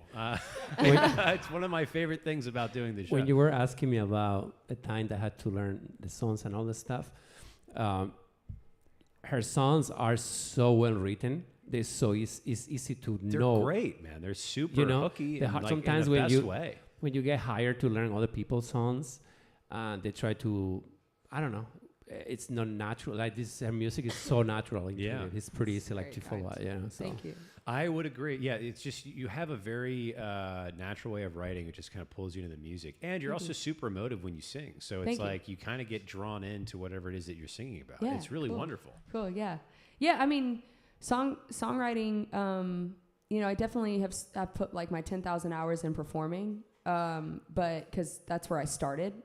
But then over the years, I mean, I've put my 10,000 hours in as a songwriter for sure, writing for myself, writing for others. You know, it's definitely interesting as an artist writing for yourself. I think that's a different thing. You have to be so specific. It's way easier to write for somebody else. Way easier, in my opinion. Well, we got some shout outs in the chat. Gina from Carrie. Gina, many A's. Also, Gina has the best originals from Jersey Girls, also from Arizona. Shout out to Yeah. AZ. And then some other people. Chat is fire. Was that Quinlan? I can't Yeah. because the Sup, font's chat? so small. Quinlan, shout out to Quinlan. Thank you guys for joining us. If you have questions you want to ask, by all means, drop in the chat. I will ask them. And now's your time to shine, you guys. You guys have all these questions you want to ask me. Hell yeah, let's do There's it. some questions I may not answer, but ASL. yeah. No, your music's really great. It's really, really wonderful. You mentioned several times that you write for other folks. Yeah. What can you talk about that, or is that like hush hush NDA? Yeah, I mean, I could talk about you know, the process for sure. Yeah, I think one of the things, you know, again, I feel like it's so funny when you're on shows like this because you're talking so much about yourself and there's like ego involved. But I think one of the things for myself that I became really good at as a songwriter is actually listening. And I try to, unless I've written with somebody for a really long time, I try not to come in with any like preconceived ideas. I won't even listen to the artist's music. I won't. Because like if the artist goes in there and they're trying to do a different vibe, none of that matters. Yeah. Like, so, and I don't even want to be distracted by Pro it. move right there. Yeah. And so I just go in kind of like with a blank slate and just ask the basic question of like, what's going on in your life right now? And then I will literally sit on my computer and they will say all these things about what's happening. Oh, this boy broke my heart. This is what happened. Da, da, da, da. And I will start writing down verbatim of what they're saying. Oh wow. And then I will literally just pick up my guitar and then just start like, okay, what about something like this? Like I don't know, you said this phrase. And I'm like, and it seems like it should be like a hook or, you know, and I'll sing some melody and they'd be like, oh my God, that's exactly what I wanted to say. That's wild. And you're literally like, I'm just taking what you're saying feeding it back to you. and getting the puzzle to fit right, Yeah. you know? And I think once that clicked for me, that's not something that I've had. That's something that I worked on. That's something that definitely over the last, I think 2 or 3 years, I really got better at. And I think that's where a lot of my success from other people's music has come from, is me just sitting and being like, what is happening right now? That's it. What's happening right now? That's a difficult skill to get well because you're actively listening and you're trying to feed that back to a person to capture it, and there's a lot of pressure there, especially because of the emotions that people have in their music. And that just came. You said not naturally to you, so that's pretty remarkable. Because if you're not if you're a person that's not necessarily good at listening, how do you get better at that? Yeah, you just got to keep your mouth shut, you know. And obviously, you guys have probably figured Literally out in this chat shut that's up. hard for me. Just shut up. I've always dude. got something to say. You know, I am Italian, so I always have something to say. But it's literally just keeping your mouth shut. That's it. And just sitting there and letting them say whatever they need to say. And sometimes, you know, there's definitely times where like I'll take something. I'm like, you said this and da da da, and like, you know, what about this? And sometimes they don't want to be that brutally honest. You know, sometimes they're like, I mean, that's cool, but if we put that in there, they're gonna know it's them. And I'm like, good. Like that's how I feel about music. Sometimes, yeah. Like when I write music, if you think it's about you, it probably is. and if you feel some type of way about it, you should, because like you did it to me. Yeah. You know, like I mean, I'm, you know, it's like I don't know what to tell you on that, but you know, some people think it's about them and it's not, and but that's a whole other thing. We went through a phase, my boyfriend and I, for a long time, where he was like, "Is this one about me?" He just kept thinking every song was about him, whether it was positive or fair negative, enough, you know. And I was like, "Babe, I don't really write that many songs about us, so like, it's not about you, you know." So we went through that phase as a couple for sure, but yeah, we also went through this phase. I'm gonna say this because this is funny that he thinks like this, but like if we ever got like typical couple argument, right, we're like arguing about whatever X, Y, and Z, he would constantly walk away and be like, "Oh, like that's so annoying," and he goes, "But I know she's gonna write a good song about this." He's gotten to the point where he's like, you know what, even if she's upset, she'll get good content from it. Like that's crazy. Listen, there is something to it. I've dated my share of singers. And when there's a song written about you, even if it's bad, you're kind of like tight. Yeah, dope. Yeah. It's kind of cool. Yeah. I don't write, I mean, babe, I haven't written, I think there's maybe one song that's a little bit, maybe puts you in a little bit of a negative light, but I don't really write bad songs about us. You're just so perfect, babe. That's it. That's the takeaway. There you go. Perfect babe There was you right go. there. This is Boo perfect boo. babe right here. My boo, right there. The boo. Also, we got a chat from Jersey Girl out in Arizona. She asked, "Will you ever make vinyls?" She would like a signed Geena Fontanella vinyl. Yeah, I hope to make vinyls soon. We're definitely talking about it for this upcoming. We haven't decided if it's going to be like an EP or album, but we're definitely talking about it.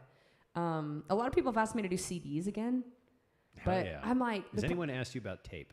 CDs or tapes? Yeah, CDs nuts. But yeah, right there we go. The reason why I stopped doing CDs was because people were like, "I don't have a CD player in my car. They don't make cars with CD players anymore." That's a and I was thing. like, "What? That's crazy." So then no I one just has the Walkman anymore with the skip Yeah. skip protection. You remember Yeah, that there you go. massive thing? yeah. Now we have iPods for Yeah. merch, so it has like released and unreleased music on them. Oh, for that's the a show. really good idea. Yeah, so it's really cool. So That's a we great have a bunch of iPods. Yeah. Are So- you doing that for your tour? Yeah, it's on the tour. People have asked them for us to sell them online. We haven't done anything online yet with them, but for the tour, like whoever wants to come out to the Austin show or any of these Texas shows that we're about to play, we've got them. They actually come in the VIP bag, so if anybody wants to do VIP, you automatically get one for VIP. And that's at Empire tomorrow night. Yeah, at Empire tomorrow night. Yeah, doors at 7, I believe. And but then also they're available if you don't want to do the VIP and you just want to get one, you can get one. Okay. Yeah, they're That's really very sick. cool. Yeah, people are pumped. They're like, "Oh my god!" Like I'm getting DMs right now. That's like, "This song? What the heck? Like, how have you not released it?" Like people are freaking out right now. All right. The very important question for you again. There are wrong answers to this. Okay. We're gonna start with Ramon again. Shoot me. Are you ready? I was born ready, baby. Yeah, all right. Very important question. There are wrong Okay. answers. It tells us a lot about a person, if you're a Okay. person of character or a person of darkness. This is very important. What is your favorite flavor of ice cream? All right. It's easy. Caramel is on it. Okay. Probably. Yeah, I will say caramel. Caramel? Caramel. Like is on my what? favorite. Like on vanilla ice cream, or are you talking about like moose tracks? You just just caramel. Caramel. Oh, like Yeah. caramel flavored ice cream. Yeah. Oh, okay. Oh, okay, I thought yeah. you maybe just were reverting to just caramel syrup. Yeah. That's what I was thinking too. Okay. Yeah. I was like, That's my favorite. okay, caramel, like a salted caramel. Salted caramel. That's the one. I Oh was, yeah, that's it. there we go. That's- Okay, salted caramel. Yeah. Do you have a go-to? Is there a go-to favorite place in the country, maybe in Los Angeles? Well, there is this place nearby in our neighborhood. It's called. Salt and straw? Yes. Salt and straw? What is it? Salted caramel at Salt and Straw. Salted okay. straw. Yeah, that's It's very- the one and that straw's good. Incredible. the one that my wife and I we go is in Studio City in LA where we at, and we love it there. Yeah. Salt and straw. All right, Yeah. shout out to those guys. Yeah. Trips. Favorite flavor of ice cream. There are wrong answers. Yeah, I think I have to go cookies and cream. Oh, that's a great answer. Cream I is a have to good go one. cookies and That's a good answer. cream. It's classic. Heavy on the cookie. You know what I mean? Like I like The way I you like, said heavy on I the like cookie. yeah, dude. I like getting in there and then just like having to like excavate an Oreo. You know what I mean? Like that's my favorite. That's my Excavated favorite. Oreo. He basically wants ice cream in an Oreo. I That's want what he I want Oreo with a little bit of ice cream. Yeah, there you know go, what I yeah. mean? I That's got like, it. I got it. That's fair. All right, Gina. Oh, I feel like mine's gonna be darkness when I say mine. It's mint chip. mint chip. Mint chip ice cream. No, I respect that. I love mint chip. Mint chip in this Texas heat. That's kind of a pro move at that refreshing, point. right? Yeah, absolutely. I mean, some people think it tastes like toothpaste. I don't agree with that. I love it. Any takers in the audience for mint chip? Mint chip? Yeah, we got. John, right? Your name is John? Yeah, I love it. Yeah. Yeah, Johnny for mint chip. Hell yeah. Come on. That's what I'm talking about. See, not a bad answer. It's not a bad answer at Yeah, all. there we go. There we go. All right, here's another very important question for you. Tater tots or fries? Gina, to you first. Hard. Gina, to you I first. have an easy question. Well, no, Gina has to go first. Okay. We've bailed her out every time. I can go first for sure. All right, go first. I don't even think I can choose. There's not a potato that I don't like. There's not any form of a potato I don't like. If you ask me if I wanted to be a tater tot or a fry, I want to be skinny. So I want to be a shoestring fry. So that's easy. I have strong That's opinion, easy. Like Who wants to look like a tater tot? Nobody wants to look like a tater tot. That's a great. You just see what I'm saying? That's incredible. I think tater tots. If you're eating tater tots and it's not for breakfast, that's wild behavior. I will eat tater tots at any time of the day. I'm not even gonna lie. Tater tots are hash browns, and listen, I love them, but they are for breakfast. They're not for burgers. Until Love it 11:59. for a burger. They're not for anything like that. That's what fries are for. Yes. All right. Tater tots are for breakfast. It's a Some- hash brown. I think you're so wrong for that. Someone please okay. clip this. That was Put it in a clip this. breakfast burrito or something. I don't know. That was the only question that was clear in my answer. From 8 a.m. to 11:59, tater tots all day. After that, fries Yeah. Fried. So it's until midnight. so Yeah. 7 in the morning, Yeah. and then what are you doing? Saturday in the morning. 7 in the morning. Yeah, he's doing tater Oh, yeah, tots. tater tots too. Oh, okay. I mean, you said 8. You said 8 a.m. Yeah, I mean, too. I'm Oh, talking yeah, about- right. Yeah. So he wants to I'm- know I'm what's happening before 8 a.m. I mean, from Are you 8. I say sleeping? 8. I say Sleep. 8 a.m. because it's a normal time to normal people to wake up. But if you are like one of those that wake up at 4 a.m. in the morning, also start 4 a.m. Yeah. Tater until 11:59. Until you That's eat what I'm lunch. saying. Breakfast. So you eyes know? open. I'm gonna have it. I have a thought.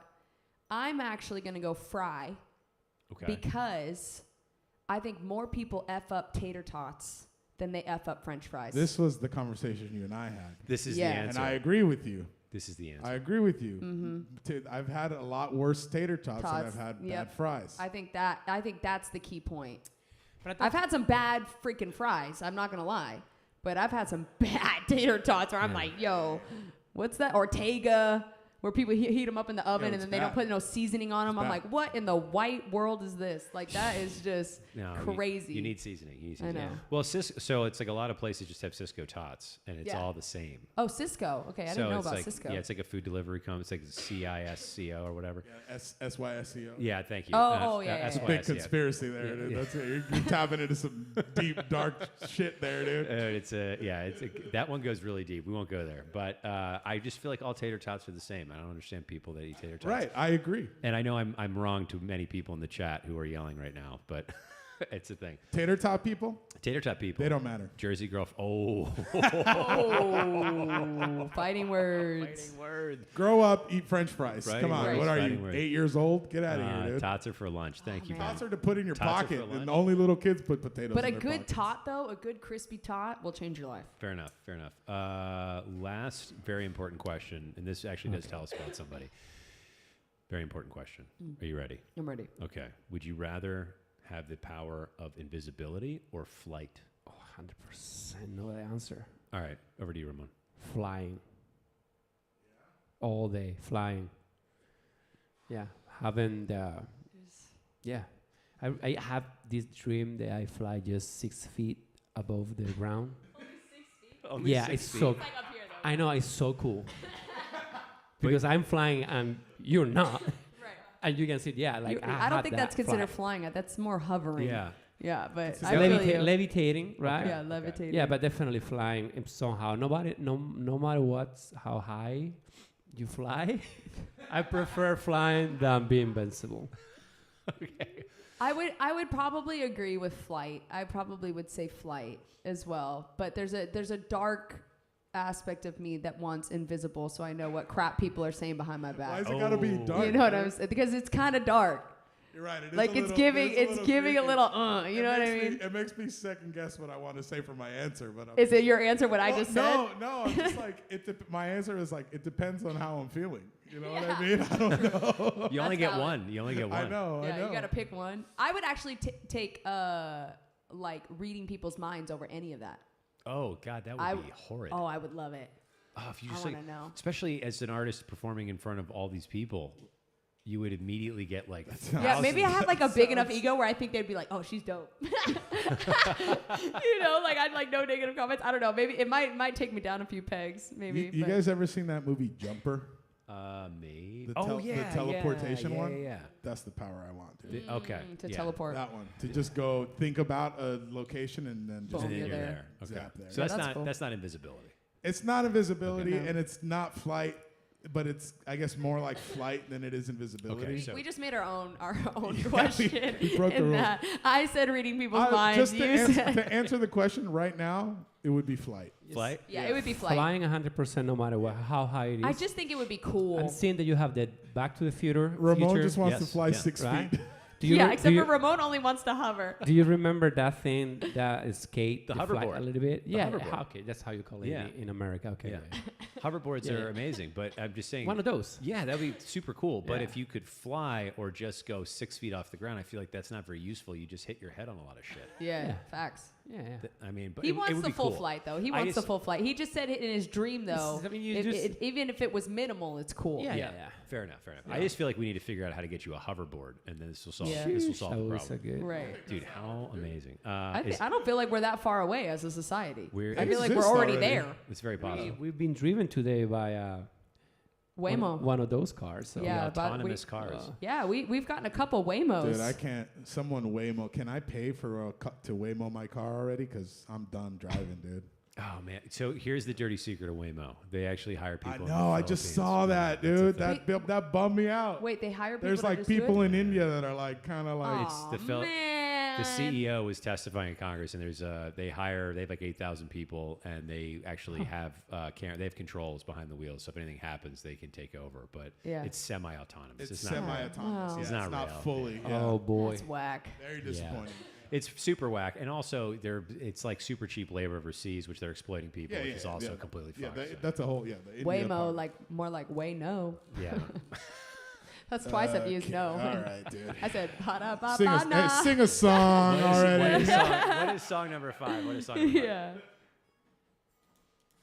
Song number 5 on the night? Yeah, song number 5. So you were talking about earlier about songs that, you know, you write from like a really deep and personal place. And this is basically my one ballad for the last 2 years. Oh. I really don't write a lot of ballads, but when I do, I try to get to the point and get to the pain of it all. But, you know, I just had a lot of, I was in 2023, 2024, even 2025 kind of sucked for me. And God was definitely putting me through a pruning phase where he was cutting people out of my life that didn't need to be there anymore. And, you know, not really replacing either. It was just like, oh, great. Like, you just got rid of like a majority of my friend group and contacts that I had. And was super lonely, super, super lonely. And just like sad to like feel like you built something up and then it's just like gone. And through that, I kind of realized, man, like these people are talking so bad on me, but they're the ones that like did some horrible stuff to me. And I had every right, you know, most people would say I had every right to defend myself and say what really happened. And I just didn't feel like that's what I was supposed to do or needed to do.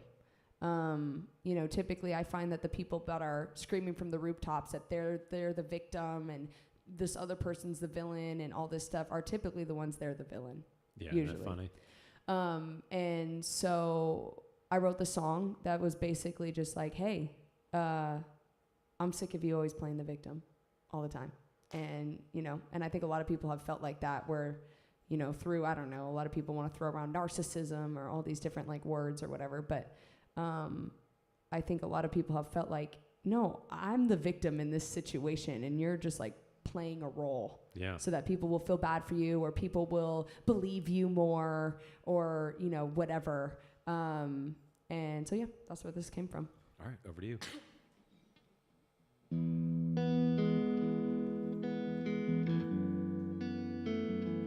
gotta tune that. That's gonna drive me nuts. While you're doing that, what is the title of the song? I forgot to ask you. It's called Play the Victim. Play the Victim. Pretty simple. Yeah.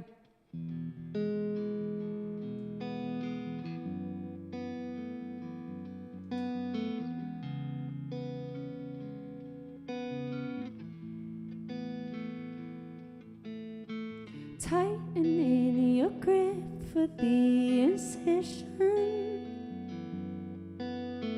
sharpening your blade to leave a mark.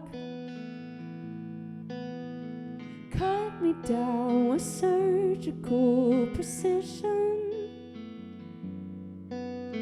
Let me wear your shirt to hide the scars. I guess it means nothing to rip me apart. That's life with a Hollywood star.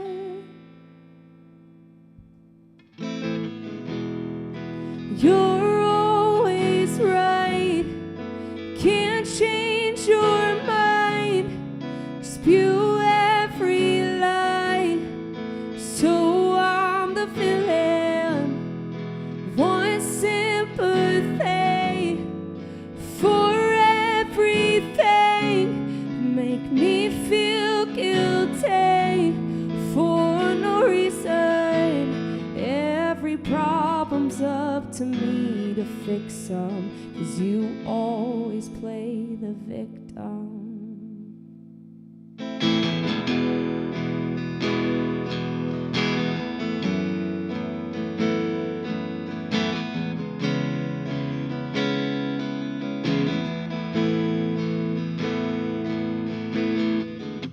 Suck up what you need like a parasite, making people bleed for your appetite.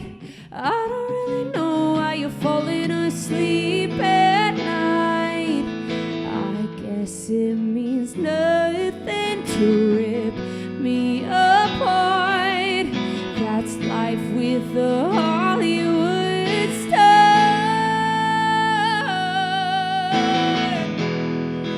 You're always right, can't change your mind.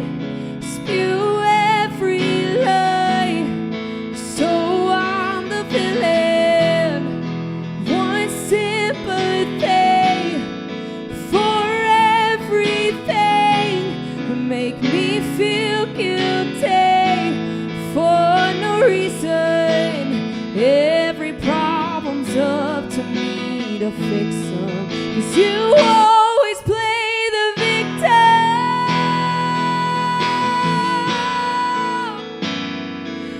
Victim.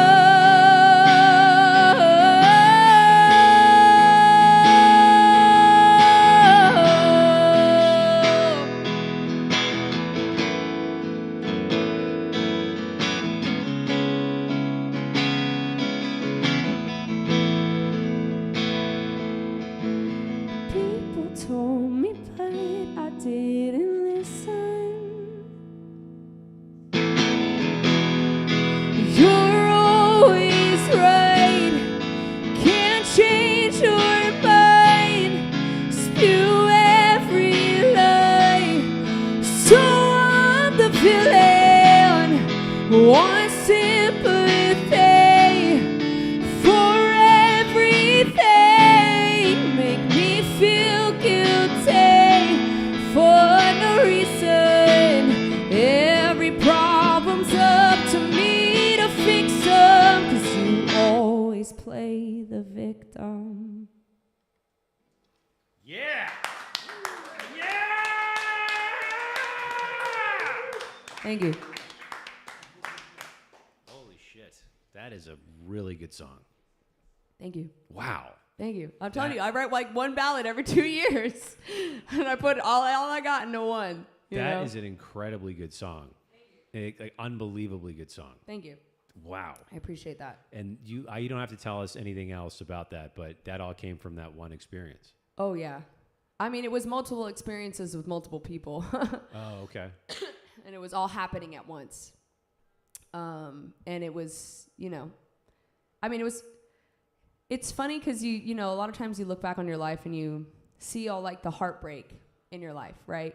And for me, probably the most heartbreaking thing in my life is probably my childhood and the fact that I didn't really get one, and just growing up with a single parent and, just having to fight to just get out of poverty or get out of, being another statistic. A lot of people don't know this, but when you grow up with a single parent, especially when you grow up with a mom as the single parent, you have a lot of statistics against you, a lot. You're like 9 times more likely not to graduate from high school, 10 times more likely to be on drugs, 11 times more likely to like be in prison. It's like a lot of statistics against you when you don't have like a father in the home. And my mom is incredible, and probably the only reason why I'm not one of those statistics is because of my mother. But you look at all these different things in your life and you're like, man, this was really tragic. And then, you look at other things, you're like, that was really tragic, but it's like gaps, that was probably one of the most tragic things I've gone through in the last probably solid 5 or 6 years. Wow. For sure. And it was really heartbreaking for me. It was people that I was considered, even though they weren't blood, but considered family. And then, to watch them just drag my name through the mud and drag me through the mud. It was just, in a very public way too, not necessarily name dropping me, but making it evident enough that anybody would know, and, just having everybody believe something about you that's not true. And, I'm not trying to claim that I'm perfect. I'm not a perfect friend. I'm a great friend. I will say that. But I'm not a perfect one. But, it was just real. And it was something that could easily be resolved. It just goes back to the mentality that we're in, especially in a lot of, of the younger generation, of being like, oh, I don't want to deal. This is an uncomfortable emotion. Yeah. Not agreeing with somebody on this, and that, and just not being like, hey, why don't we just meet up and hash it out? It's that easy. Like, it doesn't have to be all that. What do you think it is? Also, some feedback in the chat. Sierra Noel in the chat, who's watching this with her mom, who's a single mom in her rock, and absolutely love that song. Just want to shout out to her. Jersey Girls as well. Breathtakingly beautiful. You get some really, really sweet comments here in the chat. Thank and you. well deserved. Your vocals, by the way, I know I've said it before, so I don't want to keep saying it. Unbelievable. That's very kind. I feel like I'm dying right now. I feel like I have these guys know, they're probably sick of me saying this, but I probably have like 60% of my voice, maybe if that. Oh man. So I really appreciate that. That's a genuinely. while. If you have 60%, I can't imagine how good your voice is when you have the rest That's of what it. I said. Yeah. That's incredible. Yeah, your voice is Very nice. bananas. I was going to, so I wanted to come back to the tour. You have all this stuff happening. Can you just plug more of that? You're in Austin tomorrow night. You're throughout the country. You're in Nashville. There's people all over the country. Totally. Oh my gosh. Yeah, absolutely. Please. So we're playing in Austin tomorrow night at Empire Control Room. Then we do Houston at Bad Astronaut the next day. And then Dallas the next day at Ruins. Okay. So come on out. And then that's going to be, I think, what's tomorrow? What's the date tomorrow? It is the 10th. Yes. Yeah. So 10th, 11th, 12th. So Austin, Houston, Dallas. Then we go to Oklahoma. We go to OKC. We play there on the 15th. So if you still want to, keep that Valentine's Day thing going, come visit us. Come hang out with us. We'll put on a really fun show. And then on the 17th, we have Nashville. So quick little run. What we're basically hoping is that through this run, we'll do a larger summer run. Okay. Yeah. So I sincerely hope that it works because your music's great. You're phenomenal. Thank your you. voice is bananas. Thank it's you. So good. Oh, and that's so you nice. have an unbelievable following here, and everybody absolutely loves you. People are asking you to come to Boston. yeah, so many people want me to come to Boston. Yeah. Yeah. So we definitely have to make that happen. You know, I think I would just say this, like, hey, if you guys have any friends that are in these cities, you know, let them know and spread the word because, you know, a lot of times the way that it works in the music industry is people are looking at the numbers, right? And we are doing like 3 shows in Texas, which is a little stressful. yeah, back to back. I'm Yeah. like, I mean, I got a good following in Texas, but I don't know. But yeah, let your friends know because this will definitely be a liftoff point for us to be able to do a full summer run. Oh So, man, I yeah. really hope you sell everything out and pack the place. That would be awesome. There's Brooke McWinnigan. I like how small the font is in TikTok. Thank you for making it like 2-point font. Who can read this show? I need like bionic eyes to see it. She's going to be in Oklahoma. That'll be her Yay. first show that she's attending with you. Yes, But awesome. she's very excited for it. Thank you again for all the comments in the chat. We have one more song to get to on this fine evening. Cool. What Yeah, is we can it? do one more. Yeah, what's number 6? Oh man. Wait, is that 6? This Oh is wait, technically we do have 2 more. Oh, we got Is that 2 more? okay? Yeah, we can do that. Okay. Yeah. Because I do actually kind of want to get to this one. Trash Town? Trash Town. Yeah. So, okay. So a lot of great music comes from pain, right? So, you know, over the last 3 years, I went through everything that I talked about for like Play the Victim. And it just made, it was, even though I'm from Cali, I just was like, I am so sick of LA. I am so sick of this like ladder climbing bull crap. Like It's exhausting, man. It's exhausting, dude. And I just don't play that. Like, and I don't know if it's because I'm from Cali and you see it, so you're like, I don't care. I don't care what your status is. I really could not give 2 craps. Like, genuinely. Like, if we vibe and you're like a good person, great. Like, we're gonna get along great. But I really just don't vibe with the toxic culture of LA, and people they care so hard about their image. So hard about their image, and there's a little bit fostering there, you know, like I think with like PC culture that's been like so intense. I think people are scared. They're scared that if they say the wrong thing or they do the wrong thing, even if it was an accident and they need to come back and apologize, they're scared of that happening because people will lose their brand deals, they'll lose their sponsorships. I mean, there's so much on the line for that. Yeah. I've now gone more of the point of like, I'm gonna say what I want to say. And like, I don't care if I lose a brand sponsorship. You weren't meant to be with me anyways. Yeah. So. But isn't that real though? It's funny. It's real, but people hate on me for it. People get real mad and they call me some crazy names, and I'm like, I'm not any of those things. Well, first know? off, 2 things. One, they could be bots. There's a lot of bullshit online. I don't know. I mean, Yeah. the chat here is most likely real people, but there's a lot of weird bot stuff online. But also, the most authentic version of yourself. It's not a bad thing to shed yourself with people that don't want to be around you. It just kind of cuts through the bullshit and gives you just a clear pathway to people that do love you and support you for who you are. Exactly. Which is who you should be surrounded with anyway. Correct. That's the crazy part of Los Angeles. When I was there, it was the same thing. It's like, I don't understand. Everything seems such a facade around everything and everyone. It was exhausting. Two-faced. It was Big two-faced. Hey, and I will say this. Austin's a great town, so if you're looking I know, for another... Austin's great. I did live in Nashville for a hot sec too for like 3 years, and I loved Nashville, but Nashville's even getting a little iffy now. Austin's a great I town. freaking love Austin, especially because of the comedy scene that's yeah. coming. You know what I mean? Like everybody from LA is coming out here, and I think that, you know, I think comedy is a really big thing in society in terms of like ice breaking the PC-ness. Yeah. You know what I mean? Because like, I get where people are coming from. Everybody has their own, you know, I don't know how many times I gotta say this. Everybody's got their own thing in their own space and their own traumas and things that they've dealt with, right? Yes. But like, you also need to be able to figure out within yourself that when a joke is a joke, it's a joke. You may not have liked the joke. Yeah. That's fine. You didn't like the joke. Don't laugh at it. But like, also sometimes they're just jokes, and sometimes jokes are not the best joke ever, and maybe that person shouldn't have said it. But again, it's a joke. Like, it's not so specific to what they feel about this or what you know what I'm saying. Like, it's, I think people just get so, you know, whatever about it. But I mean, again, this is one person's opinion. But so I think a lot of times for people out in LA, it's fear. It's literally fear that they're going to lose The everything mob's that they gonna come for 'em, yeah. yeah. And I now have gotten to a space that I don't care if it goes away. I really don't. Take it away.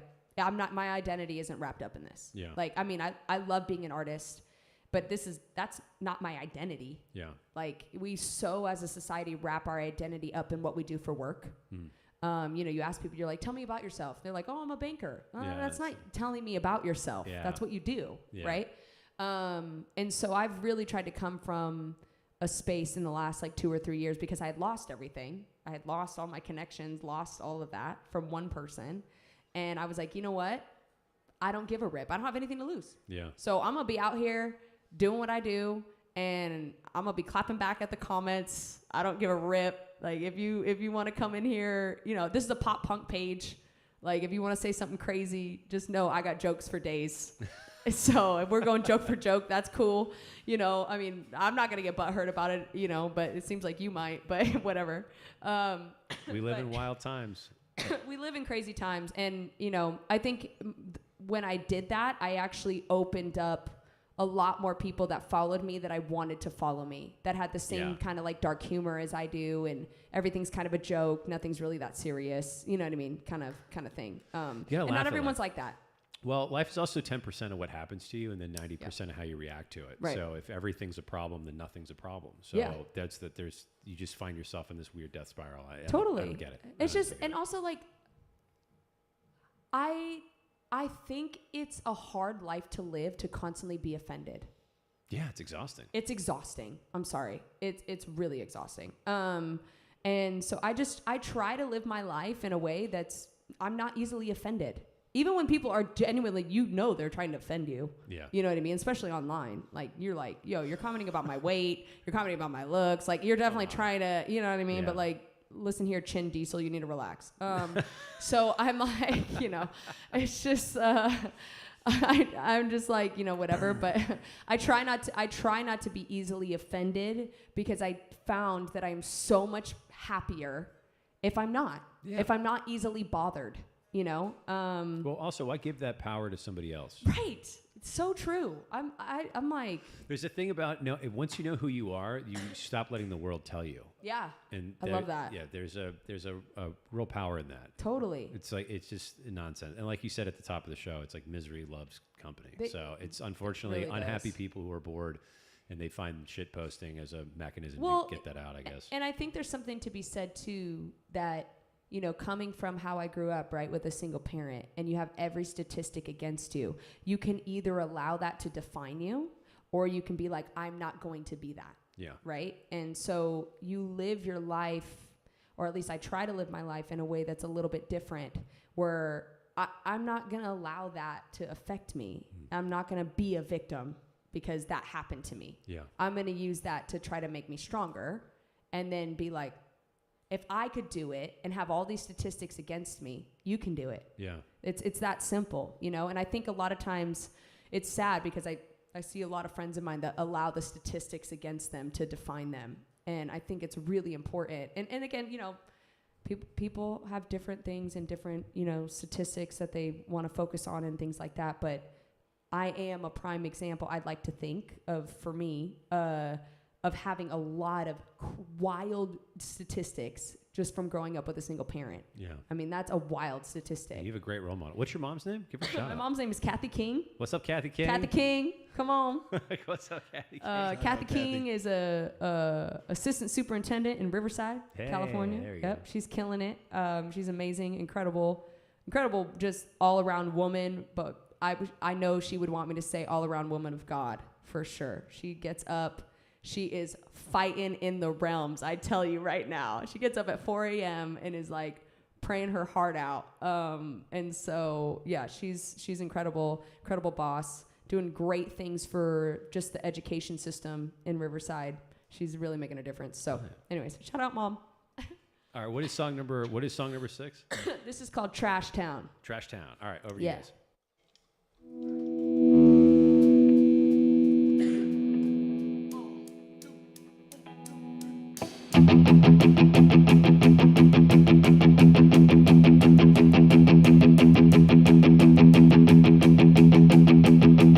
I'm about to do a 180 up 'cause I'm sick of the same lame old people every day. Middle finger up if you hate me, 'cause nowadays it don't even faze me. Bottoms up, take a sip of that hot knockoff Kool-Aid. God, I hate LA. Someone get me out of this trash town. Sell your soul for a brand new body. Max out, tipping dirt cheap in a lease Ferrari. Fake it till you make it, but it's never enough. Stepping on my neck to get ahead of this trash town. Someone get me out of this trash town. Crowded room of people who make me sick. A who's who of climbing up the D-list. Washed up face and a girl is crying. The rich get rich and the poor die trying. Body counts and bank accounts are kind of the same. Everybody's got a second face. God, I hate LA. Someone get me out of this trash town. Sell your soul for a brand new body. Maxed out, tipping dirt cheap in a lease Ferrari. Fake it till you make it, but it's never enough. Stepping on my neck to get ahead of this trash town. Someone get me out of this trash town.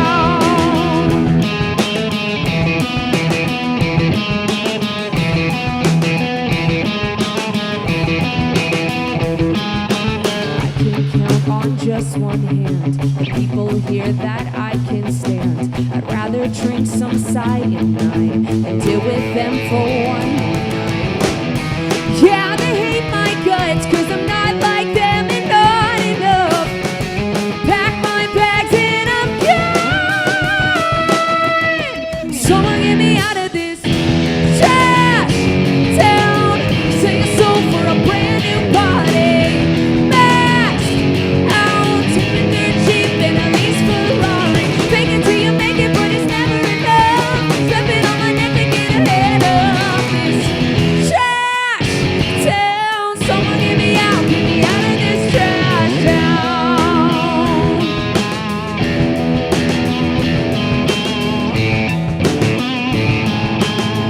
I'm about to do a 180. Pull the pin, throw it hand grenade.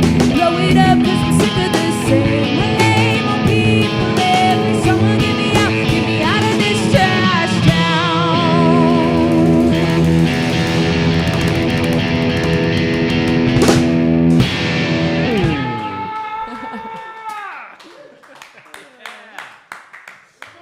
Oh my god, That's so fun. I love that song. that's a great song. Thank you. That should be, dude, it's such a good song. That should be the anthem they're playing in their car when they're driving out of LA to move out permanently. Yeah. Dude, I have this like vision in my brain that it's like that, and then it's also like so many people grow up in like crappy towns. Yeah. And they like want to be something or like make Yeah. something of themselves, and they're like, dude, get me out of this trash town. I'm going to like Austin, or I'm going to, you know what I mean? They always have like some city that they want to go to. But yeah, I think it's, and it's also ironic to me that like calling LA a town, it just like, you know what I mean? Yeah. You're just shoving the knife in them. Like to call LA one of the largest cities other than maybe New York is like a trash town. you know? I was no shade to LA, Yeah. but you can keep it. Right. I love you guys, but Dude, I've no desire to go back. There's a reason why I don't live in LA anymore. Yeah, You know what I mean? fair enough. What a dope song. 6 for 6 tonight, guys. Your music is so good. Your voice is bananas again. I know I've said it before, but this is like one of my favorite things in the world to do, and you guys make it so thank you. Oh, that's, dude. Well, honestly, this is like the coolest setup ever. Like, this is probably the coolest. What do you call it? Like a podcast or like a? What do you call this? A live music podcast. I haven't figured Yeah. out. I It's guess like music like podcast. an interactive live show. It's pretty cool. Yeah, it's really sick. Like you. I don't personally know of anything really like this other than like, like Howard Stern. You know what I mean? And Yes. honestly, I would never Crazy go on comparison. Howard Stern ever. I would never go on that. Wow, comparison. No, you know It's what the I'm hair. saying It's though. the Like hair. he does like an interview and then they sing songs and then like, you know what I mean? Like that's his thing that he kind of He's does wearing on sunglasses. That's there. But no, it's really cool, and I'm really honored that you were like open to me doing this. Oh yeah, this is great. Well, it worked out really well. We had the artist that was supposed to be on tonight tore her ACL. That's crazy. It was the weirdest That's tough. timing. If I could just Yeah. hear me for a second. I was chatting with Brian, and we were just talking about the show and growth stuff. And I had reached out to see if we could move her show to a Sunday, and she's like, I blew up my knee. And it was like, oh, you were going to be in town on that one day. It was like, we basically wanted to do it. Not that I'm happy that she blew her knee out. It's horrid. But timing is interesting. And timing everything, is right? such a wild thing in life. And it was this just happened where it was like an immediate opening, and it worked out. Yeah. And I'm so happy it did. Your music is dope. And I really hope, I genuinely hope other people can find it. Yeah. And this will turn me into too. something for you. This has been wonderful. And you're really nice people too. Oh yeah. You guys are great. We got a good group. Yeah. I'm probably the worst out of the group. I think I'm the worst. Not with that accent. I love that Ramon's accent. the worst, dude. Ramon, where are you from? Where are you Spain. From? You from Spain? Oh, okay. Yeah. You've got a great. I love your accent. Because if I tell you that I'm from Seattle, you wouldn't believe me. I thought maybe I always Jersey. do the same. I always say He the same says thing. this every time. From Seattle. Absolutely ridiculous. All right, so you've got this next leg of your tour. Nashville's the end of that, and then when do you officially make plans to maybe do a summer tour? Yeah, I mean, I think they're gonna, we're gonna have a good conversation about it after Nashville, and kind of go from there. I actually, after my tour, I go on tour with the Rock Orchestra, and so I'm one of the singers on that. So I'm on tour with them for almost 3 months. Oh wow. Yeah, so like end of February all the way to the end of May, which if anybody knows the Rock Orchestra or loves the Rock Orchestra, just know I'm gonna be out with them. So. Come see the both of us, I guess. Is that info on your website? No, it's not on my website, but it's on the Rock Orchestra's website. Okay. Yeah. I in the description and on the YouTube link, I put your Instagram, your Spotify, and your website. So Yeah, I that's great. figured anything tour wise would be easy just to click in the description. Oh yeah, and yeah, immediately find it. yeah, for sure. I mean, I don't do like a lot of like promotion for them, but I've posted some videos of what I've done with them. It's really, really cool. If you love rock music, they take, songs from the early 70s all the way to like 2010 and do these orchestral arrangements of them. Okay. Where literally like the violin players are ripping the guitar solos, like we're playing AC/DC. I mean, we're playing like heavy stuff, right? And for a few of the songs, probably like half the songs, we have 2 female singers and a male singer. And we sing them. So I sing like Dream On by Aerosmith, Bring Me to Life by Evanescence, Zombie by the Cranberries. I mean, just like all just the classics. So it's a really fun show, and they don't have an opener or anything. They just do two slots with an intermission in between. But we're rocking out. I mean, it's like by candlelight. We got a full stage. I'm in like a full gown. Like rock, like I look like a goth queen on this tour. So but it's really, really fun. It's really awesome. Dream On is not an easy song to sing. I can't. Your voice is amazing. I Thank would you. actually love to hear you. Yeah, sing you know that. Dream On? Do you know Dream On? No, I used to. you used to. That's okay. I wish. It's just 2 vocals and drums, dude. Yeah. Dream On. Yeah. You got to get the key right on Dream On though, because if it's not right, Yeah. It's, you'll be like, "Wah!" You know what I mean? You'll just be up there. But yeah, no, it's fun. I mean, Dream On was probably maybe Heart Attack was my first song that blew up online. Me doing a cover of that, and then the second one was Dream On.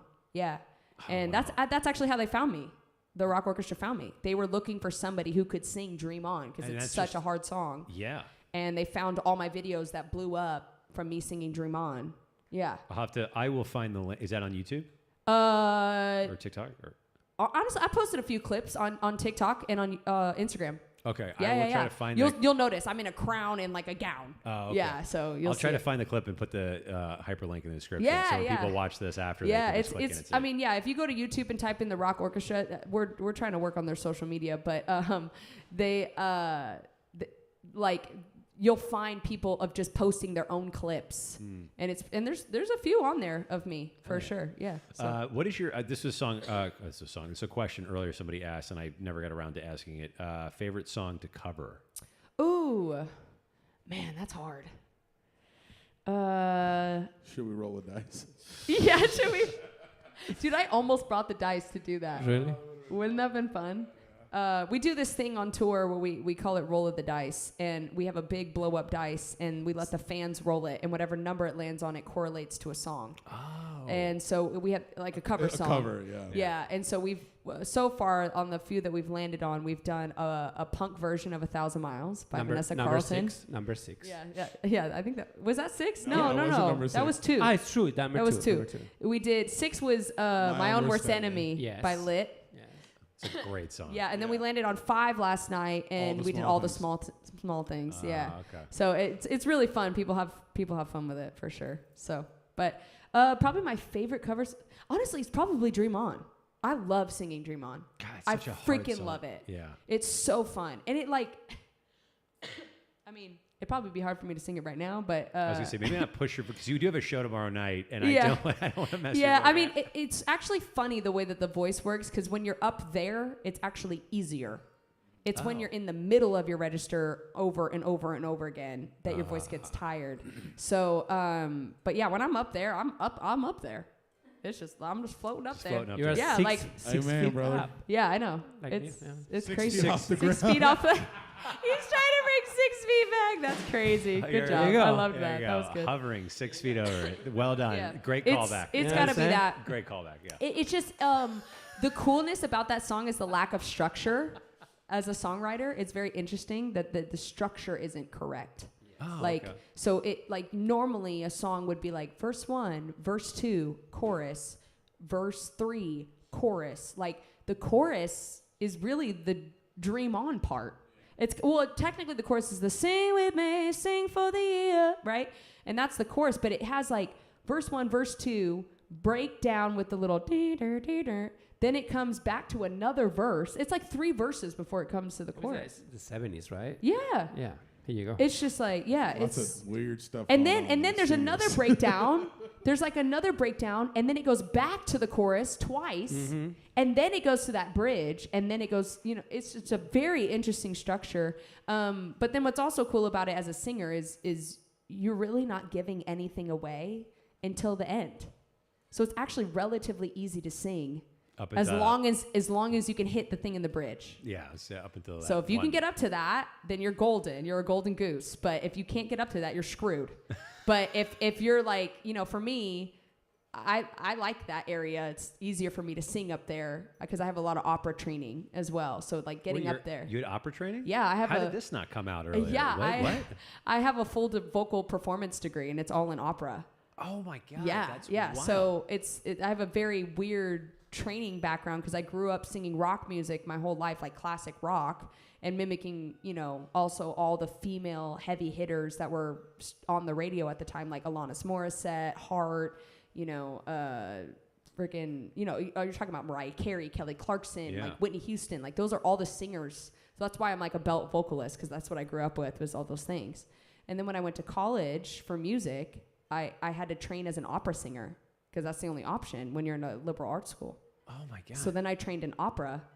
And then, That but then explains I why always you're- knew I was never going to do opera. I was like, it was like a joke in my program how they're like, we know Gina's not doing opera, but she's singing opera and it's great, So, but yeah, had to do juries and everything. Yeah. Oh my God. We had a Grace Scott, who's an artist here in Austin. Shout out to Grace Scott, awesome human being. He's a classically trained opera singer as well, and Yeah. he sang Vestila Juba. Oh, nice, He sang yeah. an aria, just a part of it, and it was like this whole room was like, what the it was the Crazy. coolest thing ever. Yeah. And he sang with the Palm Beach Opera for I think 9 seasons, but it's Oh, like cool. it's a random thing that happens occasionally, but it's like I get why your voice is so good now because Oh, his that's voice it. has like a very technical register, and you're right there too. Thank you. That's very nice. Oh my God, Yeah. that's So so it's cool. And I've actually been able to use that training a lot more recently, which has been really fun because you're like, oh, I have this degree, but I never use it. You know what I mean? Yeah. I mean, you do, but you don't. You know what I mean? Like I'm not really ever using that. There's a very specific way to sing opera, right? There's a specific place to place it. Would you ever try to incorporate opera in your show? Yeah, Like no. So that's what I was about to say. Like I recently wrote a song. Unfortunately, nobody here knows this song. Yeah, it's called 5150, and It's a song that I wrote. I came up with the concept because she has a dark sense of humor like I can, so I'm going to say this, and some people might find it funny and some people might not. But she struggles with mental health a lot, serious note, struggles with mental health a lot. And she's been 5150 a few times. And so I was visiting her at one of these times, and we were making jokes like, dang, you with your people right now, like this is crazy, like everybody, like she's like, I feel normal, like this is crazy that I'm here, but I feel normal. And I'm like, yeah. And I was like, what do they call this? And she was like 5150. And I was like, oh my gosh, like that's a great concept. And so when I was going through all this stuff that I was going through with all these people, I wrote this song called 5150 because I was like, I'm about to go 5150. Like I'm about to lose it on these people, and I'm about to be like institutionalized because I have just had enough. Like there's only so much one person can take, right? And in that, it has like a very metal breakdown in it. And I got to I sing operatic stuff in it. It was really, really fun. Yeah. Oh, yeah. I could show you the song after this, but we don't have it ready. That's to totally sing. fine. Yeah. That's totally fine. That's totally fine. That was a wonderful surprise. I had no idea. I should have asked you about your training more at the top of the show. That's crazy. Oh my God! All right, song 7. We have Song 7. One more 7. This on the is show. this is the one that probably everybody's been waiting on for me. Is this Diamonds? No. Oh wow! Emily asked for diamonds, didn't Somebody in the chat asked for diamonds. It's Emily. Emily always asks for diamonds. I don't know if it was Emily or not, but I'll find it for you. No, it's not diamonds. It's my most streamed song, which is Dylan's Dad. Oh, okay. Yeah. All right. Okay. All right. Do you want to tell us anything about Dylan's dad before we go? Because I'm going to end the show I'll put the credits on. In the Okay. last Cool. part of it. Yeah. Dylan's dad was just me and my boyfriend noticed one day that we were at the age where we were seeing all these people on TikTok do videos with their parents, right? They were in their 20s doing videos with their parents, whatever. And for some reason, my boyfriend and I realized, oh my gosh, the kid. Well, not kid, I shouldn't say kid. The adult, 20-year-olds, 25-year-old is good looking, but then the parent is also good looking. When did we get to this age that both were okay? It's to date a 25-year-old is totally fine. To date a 45-year-old is also fine.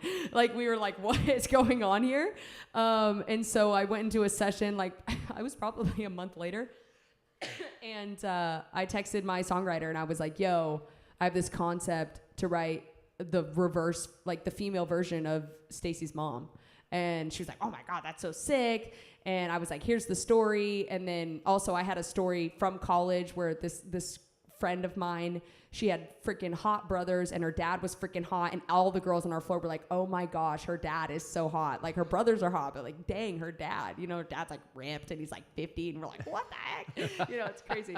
And so I kind of meshed two of those stories together, where I had dated somebody when I was younger, where we literally met at church, and at church every Sunday after church we would all go out to Chili's and get fajitas because you could do the 2 for $20 deal. And so we would all go out to church and get fajitas, and that's how I met this guy that I had a crush on and dated for a little bit. And he wore Chucks and he was a skater and this stuff. So the verses are kind of about him, but then the chorus is about this girl's dad in college that we all had the hots for, all of us. It was so funny. So anyways, all right. That's Dylan's dad. Over to you guys whenever you're ready. Yeah.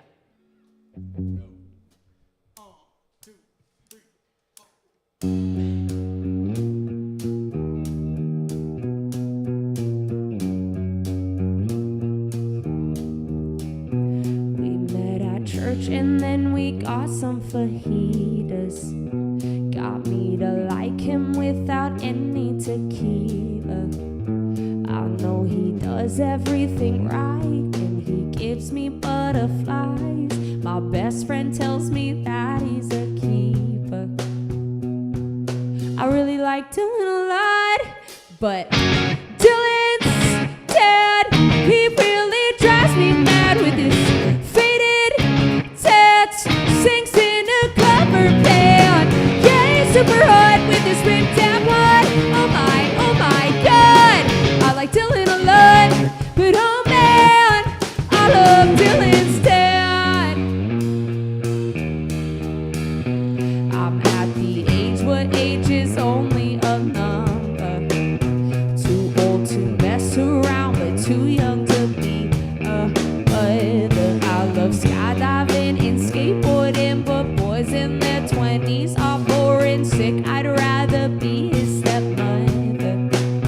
You know I really like Dylan a lot, but Dylan's dead. He really drives me mad with his faded tats. Sings in a cover band. Yeah, super hot with his ripped down butt. Oh my god, I like Dylan a lot, but oh man, I love Dylan's dad.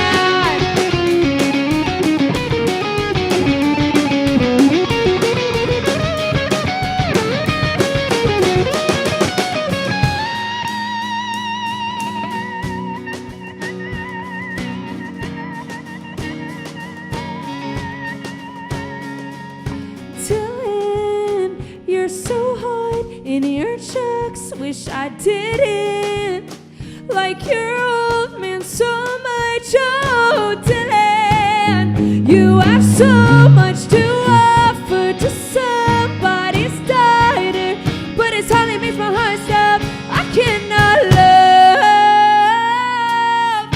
Dylan's dad. He really drives me mad with his faded tats. Sings in a cover band. Yeah, he's super hot with his ripped down butt. Oh my god, I like Dylan a lot, but oh man, again. Dylan's dad, he really drives me mad with his faded tats. Sings in a cover band. Yeah, he's super hot with his ripped down butt. Oh my god, I like Dylan a lot, but oh man, I love Dylan's dad.